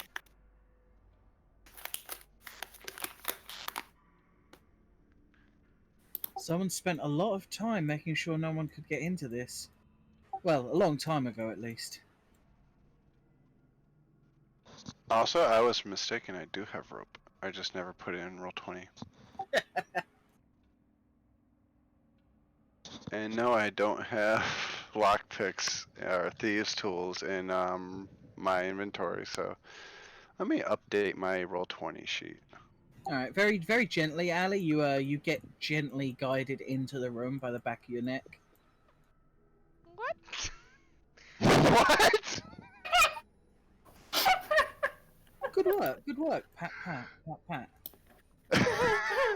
Yeah, by the back of the neck. Not Yeah. weird at all. You just gently guide them in. Not all is Draken. Not as tall as Ollie. Not as tall as Ollie. I imagine how far does he need to reach up? Far, standing on tiptoes. Ollie's like 7 fucking foot, isn't he? Ollie's 7 foot? How? Yeah, no, Ollie's stupid tall. Ollie is the tallest. Well, to tall. be fair, it's only a foot, so it's not even that tall, much taller. But Ollie doesn't seem as tall as 7 feet because they do hunch over They and hardly- like slouch like crazy. Yeah, they're Mhm. always like in like more of a slouchy position. Although the Have the hoof feet and everything. although the horns, even when he's slouching, do make up for some of that. Now, you know what that might be where most of the height comes from. Nope, Is it from the tip of the horn to the top of the head? nope, that Top of wasn't the head. included. That's not included in the height calculation, actually. Well, Ali gets guided in, just pat pat, out of the wind. If you include the horns, it'd be more like 8 feet. I can tell we're going to have a. I can tell we're going to have a wonderful relationship if you're as good at picking locks as I've seen so far.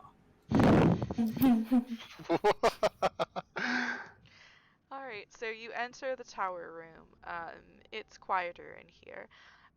There is a thick coating of dust on the floor that kind of floofs up a bit as you step on it.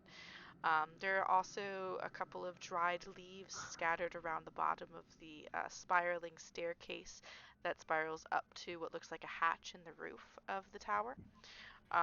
There is a small bench that is settled against one side of the wall, and there are a lovely set of red and gold plate glass windows that seem to feature different angled views of what appears to be a woman who's mid-dance.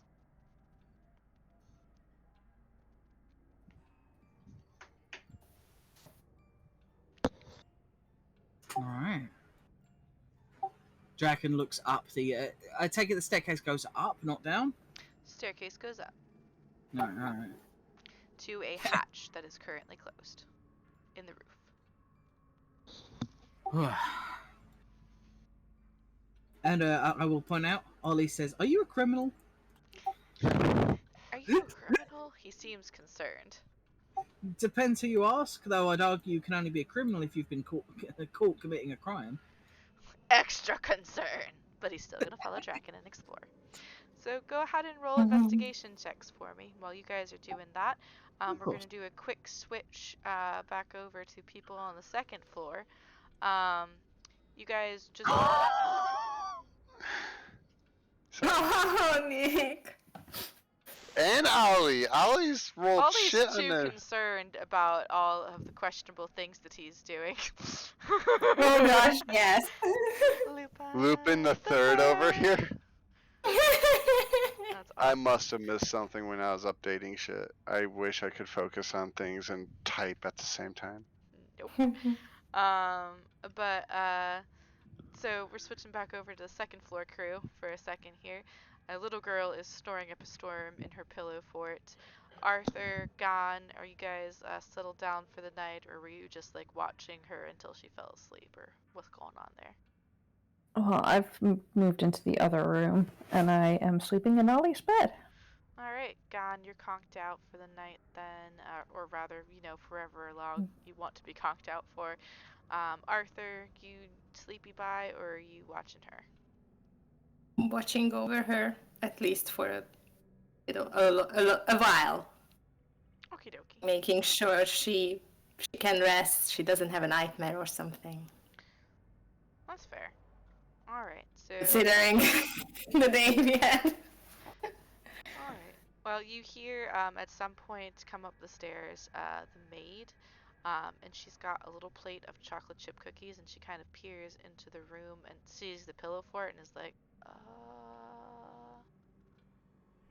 these take the cookies off her hand and just place it on the little. Is this a vanity or some sort of small table or something? Yeah, it's a small table. Has Just the like cookies. set it aside for the little girl for when she wakes up, or perhaps it's a great snack for if she has a nightmare to soothe her. Eventually, Arthur is very anxious about her well-being. And the maid nods and says, "If you need anything in the night, there are bells in most of the main rooms. They, when you pull the cord, it goes to the servants' quarters. I will be there, and I am a light sleeper. Please just ring if you need anything.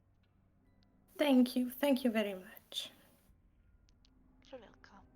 And she kind of bows, and she's going to exit the room and go off to do whatever it is servants do at night besides sleep.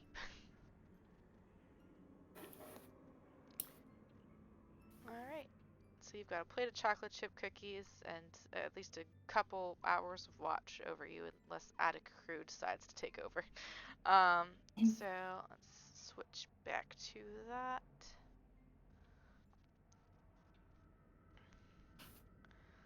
Alright. So, let's go to Nick, because you rolled investigation a while ago and we're just waiting for us to get done. Yep. I rolled 3 more because I know this will take time. But I rolled a total for 1 in order the like Smith workshop area, then this little corner in here, I forgot what you called it, was a tannery or something? Oh no, it's the carpenter corner. Carpenter corner. Then this, I think it was described like an alchemy table. Yep, there's a little bit of an alchemy supply there, and there's more And then the alchemy supplies on bookshelves. these 2 tables.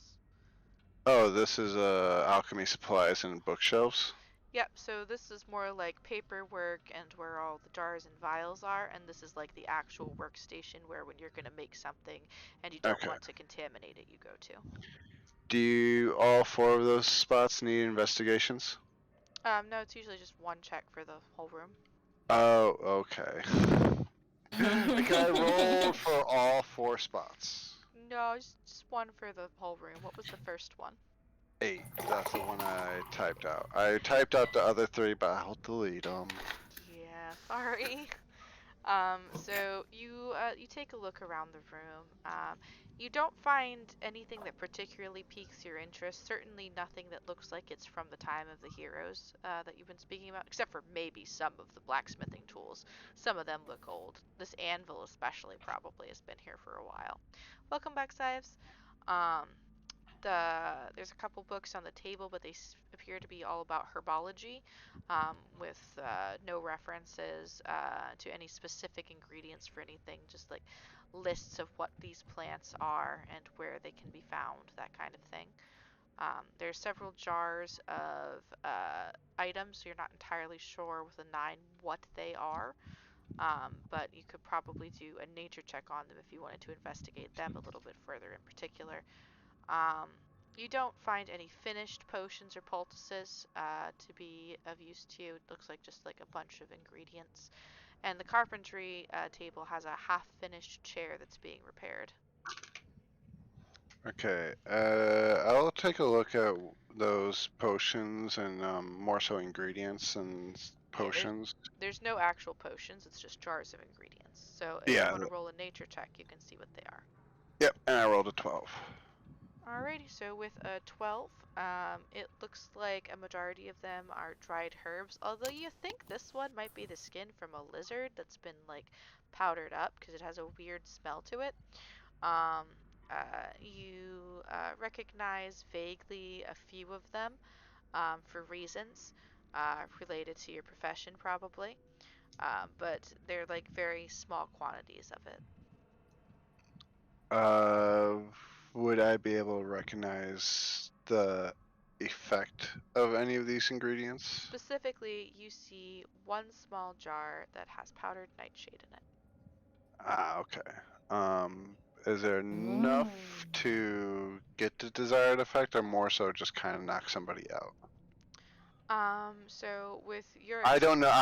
My real life experience. I know it's lethal. I just don't know if you need a lot of it or any amount of it. So with your experience, there's enough in the jar that if you were to use it all on one person, it would definitely kill them for sure, possibly even several people. Or it could be spaced out to perhaps assist in the evacuation of one's bowels. So it depends on how much you're giving somebody as to whether it's going to kill you or really fuck with the digestive system. Exactly. Okay. If I were to use it to minimum dose for as an effective poison, how many doses would that be? If you wanted to outright kill a humanoid of roughly average size, you would probably have about 4 doses inside this bottle if you were to mix the powder with some form of water and coat a weapon or sprinkle it within something to be ingested. Okay. Yeah, I feel like Nicholas knows of it, but isn't by far no expert on this. It's more so he uses it and not makes it more so with his background. Yeah, But probably. I will grab that. And you ask if I'm the criminal. We are used to I Nicholas's never antics. asked that. You asked if Ollie was the criminal. Oh, he asked if Draken was the criminal. Oh, You okay, my say I'm the mistake. criminal. My mistake. Nick does this shit behind everyone's back. How to make Except sense. when you break into an inn through the window, yeah. That was to prove a point. Yeah, the point that you're a fucking criminal. It's like, there's nothing to fear me. I'll just go in through your window if you don't let me inside.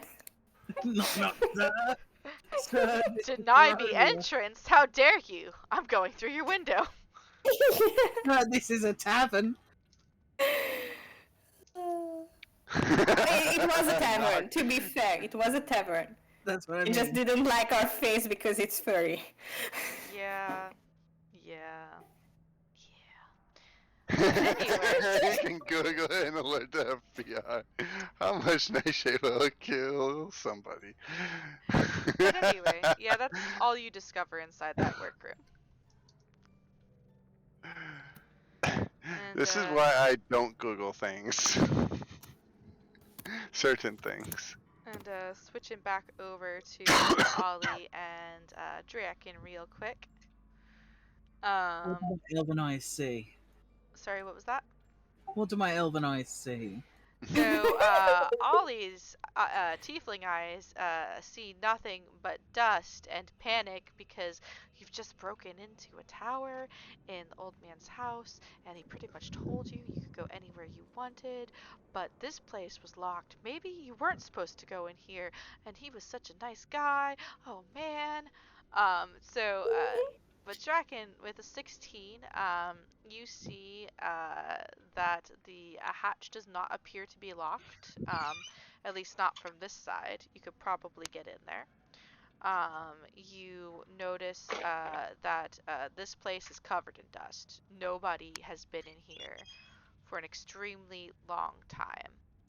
And you also notice what looks like a small ring of black flowers that are sitting on the bench. It looks kind of like a circlet somebody might wear on their head. And they are, oddly enough, completely pristine and look like they have freshly grown. Wow. These are beautiful. So, give you a minute. Rolling a wisdom check not to immediately wear it. Okay. There you go. Good. Because those are some pretty flowers. Immediately starts tying them into your hair. Oh yeah, no doubt about it. So with a wisdom check, I'm gonna call it insight, I guess. You look at these and are like, that's probably not normal. Those are probably magic of some kind. Oh, almost certainly. And so I'm going to touch them gently. Do they have any effect on touch? No, you brush the petals of the black narcissus, and nothing seems to happen. I swear I just had an uncreated character in the back of my mind. I was like, why the fuck do you have to touch everything? I don't even have a character with that. I don't even have a character with that mentality or personality yet, but that just popped up in the back of my mind. These are Because it's familiar. pretty. Oh, also, Sives, FYI, you should be hearing that knock on your door anytime now. It says they're one stop away, and they're like 50 feet from your house. Anywho, yeah, no, it's a beautiful circlet of black narcissus flowers. That Yeah, look must like seem they are just familiar. freshly grown. I'm gonna toss my sword aside, and they literally just sort of fade into the veil, and it just fades into the veil. I mean, Oh, fucking.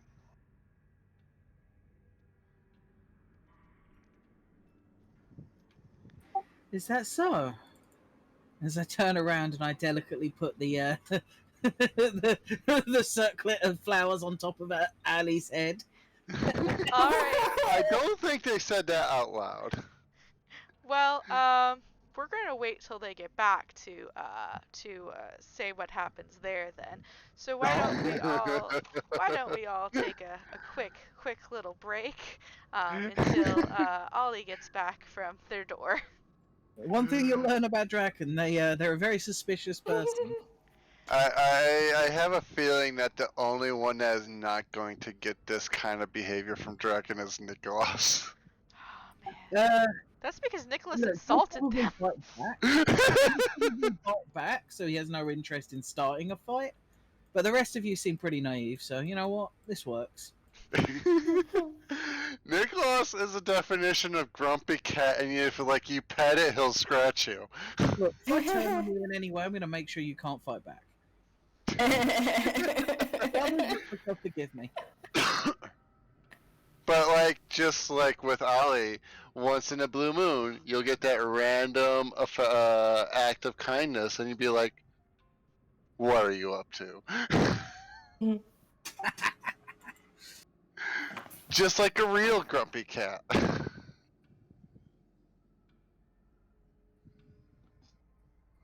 Well, if you're just like a cat, it's always because you want food. I don't know, there are some Yeah, cats that are super affectionate and want the attention all the times and won't scratch you, like Shadow. And then there are other cats where like, I want love, pet, scratch! Like Da, da, da. Mittens. Yeah, that's exactly. Pat me! No, Pat, only scratch. Pat me. Pat. But if you touch me, I will claw your arm up. Mhm. But anytime they're being suspiciously friendly, they want your food. I Definitely like how want food. Ollie is just listening to this. I was like, oh yeah, I'm still here. Oh no, they actually went BRB this time. Yeah.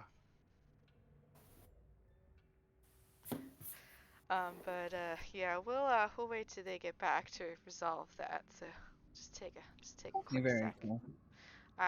While that's happening, I'm actually going to go to the bathroom really quick. Be right back, guys. Okay.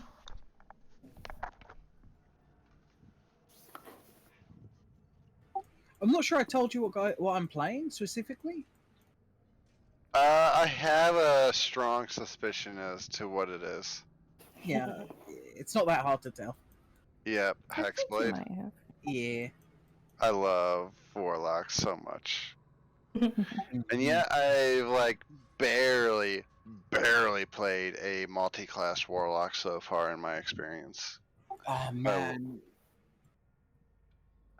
It was funny, it was an unintentional Sorcerer Warlock build at level 3 or 4. Mhm. Unintentional. I was playing a sorcerer, and then roleplay just kind of guided me into a dip into Warlock, and then unfortunately that game ended, and I never got to actually finish playing that character out, which I'm sad. Mhm.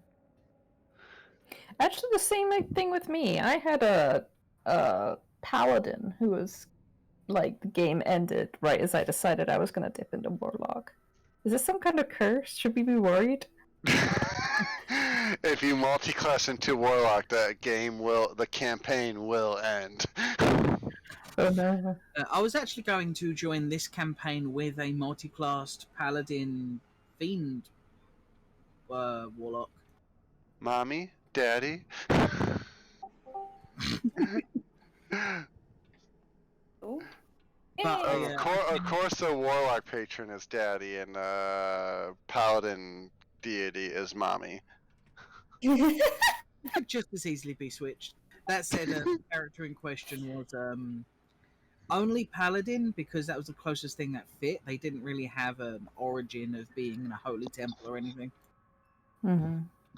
But that character's a little bit too ambitious for a small campaign. Specifically, Curse of Strahd, like small. Is Curse of Strahd small campaign? Yeah, it's like, we've been here for a year now. It's not that small for us. Fair enough. I mean, Yeah, we role play like motherfuckers. when I say small, I don't mean that in a derogatory fashion. That of the death house. Just like the scope of it, like it's not like a great big like save the world kind of. Yeah. It's Barovia, Okay. but It's Barovia very is small. localized story-wise. Mhm. That's what I mean Mhm. specifically. The character is Ardain, and I come back with the same character a couple of times in multiple campaigns. His general storyline revolves around the fact that he is it's revealed later on in the campaign that he's actually a king, and he's searching for adventurers and training them up. Oh, nice. Oh, that actually sounds a lot like Season 4 of Overlord. If anyone is currently watching that anime, I highly recommend this anime. Right now, Season 4 just started, and it's like 4 or 5 episodes. But Season 4 definitely seems to have a lot of political intrigue, which I am loving. But it does start off with the previous seasons, very adventure isekai base, but it's not a tropey isekai, which is one of the reasons I love Overlord so much. Nice. I used to watch it. I'm not caught up on the later seasons, but season 1 was nice. Oh yeah, there's a Also, lot of political Golden Daddy. intrigue with Season 4 right off the bat. So there's Ardain. He's entirely. I've been playing Ardain since before. Before Overlord got an anime? But I did read it while it was still a manga, and I still I took some thoughts from it. He is a fiend warlock specifically, but he has a training as a paladin, mostly for the martial capabilities of it.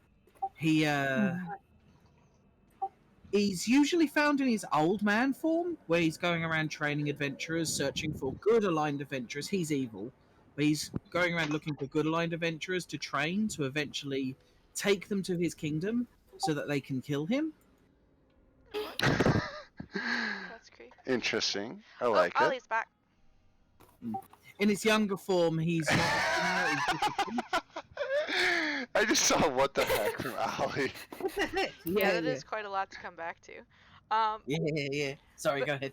But anyway, Draken turns around and he places the ring of black narcissus flowers on your head, Ollie. And Ollie, can you please make me a quick history check with Oh, okay. I thought I was like, make a wisdom check. I was like, oh no, we just That cursed would be at Ollie. least a dexterity save before it's allowed on Make his it. head. Hey Ollie, Make a death saving throw. you've seen those before. Oh. Now make a wisdom save. No, it must be one of the hero No, a stuff. different kind of wisdom save at this point. No, I'm joking. I'm not the DM. Make a despair save. Despair save. Yeah, basically. Or go into the alternate rules in the DMG of a sanity check. Yeah. But we didn't start Ollie with would those. fail all sanity checks at this point. Let's be real here. Being trapped in a fucking death house for over 100 years. I love that 5e has alternate rules to include sanity as an ability. They're not very good. Like, it's kind of a very bad depiction of mental illness, though, and I wish it was like a bit more, Oh, a is it bit bad? less like your, yeah. Like I once went through and like just like swapped some of them out because some of them are, yeah, they're a bit concerning. I've They're very, never like, actually yeah. practiced with them, but I didn't know it was just poorly written like that. I'm used to Yeah, players. but like you could, like they're adaptable. Like you can easily like adapt it to your own uses. Sorry for the slight tangent, but my favourite sanity rules are in one of the Warhammer systems, where the more crazy you are, the harder it is to frighten you. There's like a direct like correlation between your bravery and how low your sanity goes. I don't consider sanity meters like a good representation of mental health. It's more of a you're freaking out from this kind of thing. Like in the Yeah. in the Cthulhu game, I don't remember its name, but that Speaking of freaking out and mental health, Oh, here we go. Ollie wasn't sure what was being handed to him or placed on him, and his hands reached out blindly to take the headdress of flowers before they were placed on his head. Realization hit as the flowers slid down his horns and hung halfway in his face, and as he gently pulls them down and cradles them in his hands begin to shake, and his eyes begin to water. you made Ollie cry. Arthur will never forgive you now. It's okay, I'm Yep. gonna make all of you cry at one point in this game on purpose. I'm think it- quite curious to see how you make Nicholas cry. Oh. I will find something that you care about. I'm not then I'll doubting give it. I'm away. curious. That's not doubt. That's It might curiosity. be money. It might be money, but you know. No, you know what it's gonna be? It's gonna be his fault the child character gets killed. Oh no! Oh, I have an idea about that one. Oh no! Oh, I and it's already his have father. an idea of how that would happen. Daddy! No, father! So, Draken looks Ali up and down. Not quite the reaction I was expecting. Oh yeah, that would definitely make Nick cry. Oh damn. But yeah, no, Ollie's standing there in front of you, Draken, tears streaming down his face as he stares at this wreath of narcissus. Making people cry usually elicits a different emotion in me. Huh. Is this something familiar to you?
Moonbeam more of these.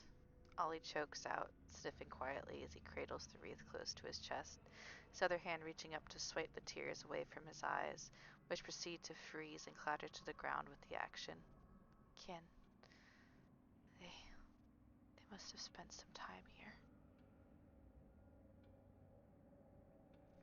I suppose it best to leave those in your hands then. Just walks past. Oh, they were very pretty, and they matched my eyes.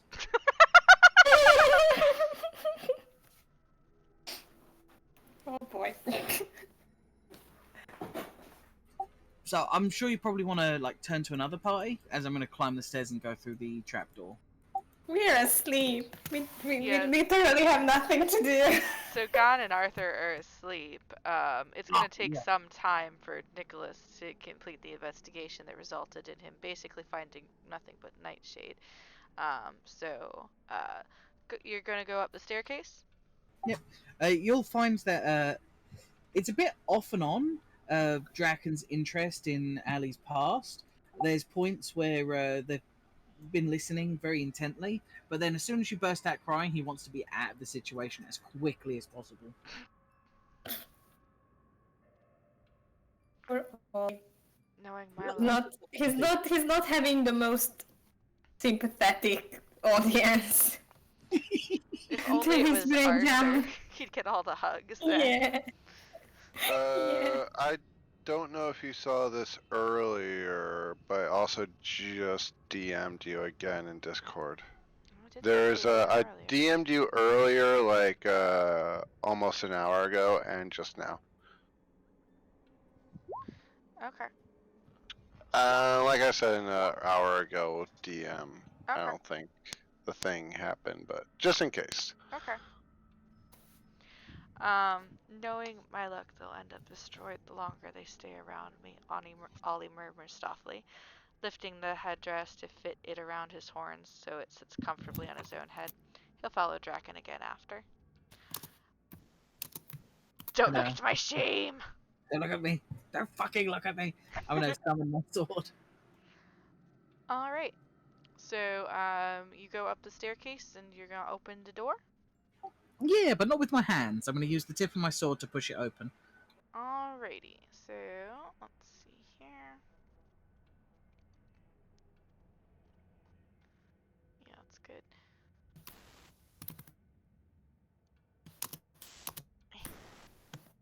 There we go. Yeah. 3 different screens at this point. Boy.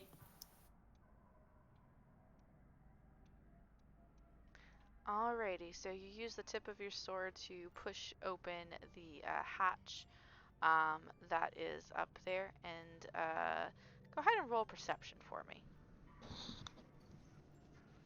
Okay. 15. Awesome. So you prod open the hatch about half an inch or so, peering out with your sharp elven eyes, and you don't see anything on the floor except for a dusting of dead leaves that some of which are swirling lightly every once in a while as a breeze permeates overhead.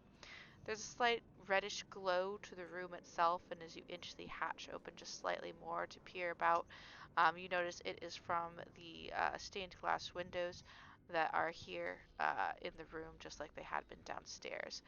You do notice that one of them directly in front of you is broken, and it is letting in the air that is causing the leaves to swirl and the debris to build up in this room in all likelihood.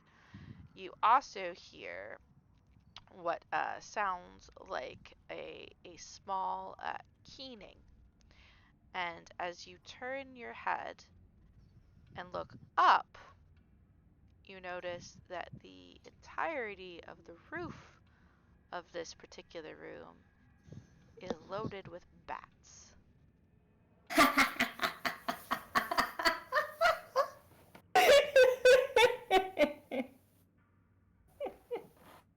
Aw.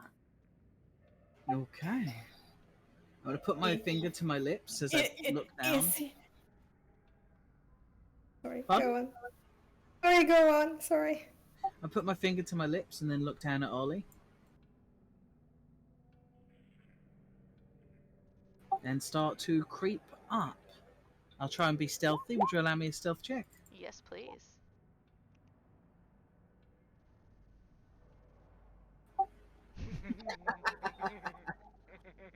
That'll be my armor, but that doesn't matter too much. 7. Ollie, are you being sneaky too? Go ahead and roll stealth for me. have heavy armor? Yep, I'm wearing armor. You have heavy armor. So Ollie is a shadow behind you. As you start to inch back the hatch, and you think you've got it open just enough so that you can slip through, and you start wiggling your way through, and then there's a burst of wind from the shattered window that whips the hatch back and slams it into the floor with a loud and thundering crack, which excites the bats, which begin to fly and swirl about the room. Um, Go ahead and make me a dexterity saving throw.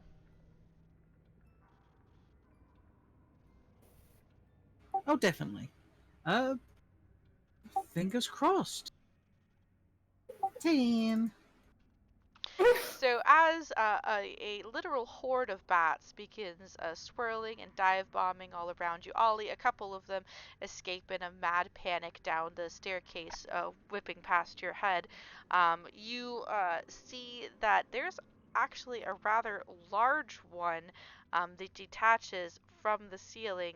Looks to be almost the size of perhaps a halfling, and it swoops down and barrels into the back of you, Draken, and shoves you towards the window, which you proceed to start to fall out of. Ollie, what do you do?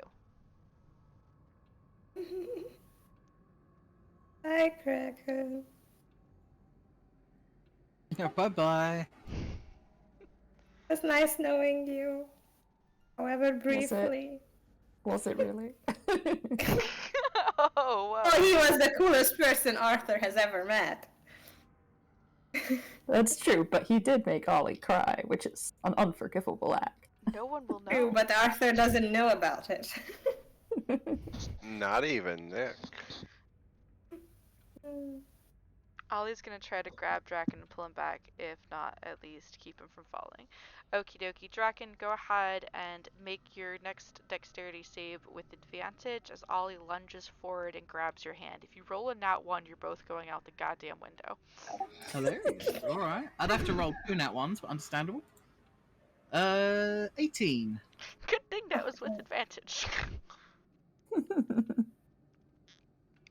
Alright, so you start to fall out the back of the window as Ollie lunges forward, grabbing your hand and yanking you back into the room as a literal stream of bats push past you out and into the misty sky.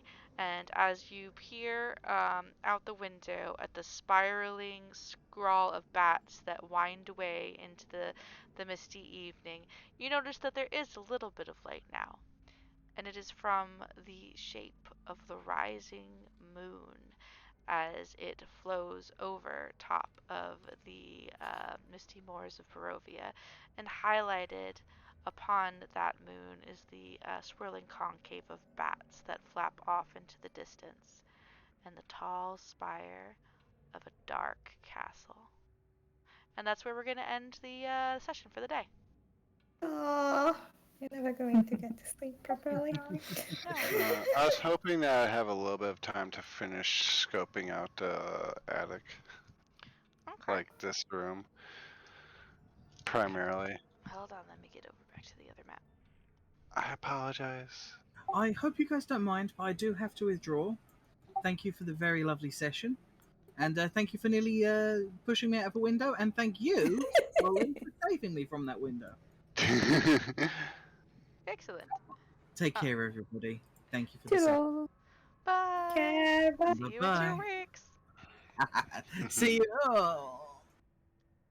Night. Back to my cave, I suppose. Go hibernate the for rock. 2 weeks. So we will do that room first thing next session. Okay, so the there's bats were things not- in there. Yeah, the bats were not an attack. It was just a little bit of a hazard. So we'll do that room next session if you wanted to investigate that in the bathroom. Yeah, considering he just kind of like officially said like effed off and to do his own thing, I figure I'll try to finish searching the attic. Yep, we will do that next session. Cool, Because cool, there's cool. still a lot more of the attic that you haven't found yet besides just that room. Anyway, Oh, okay. Thank you anybody out there who's been watching tonight. We greatly appreciate it. In about 30 minutes time, you can check back in for the second half of Stratty Daddy Sundays when I'm with Barovian Knights. Until then, thank you for watching, and we'll see you in a little bit. Bye! Bye. Doodles. The only one getting any sleep tonight is that child in their blanket fort. Bye!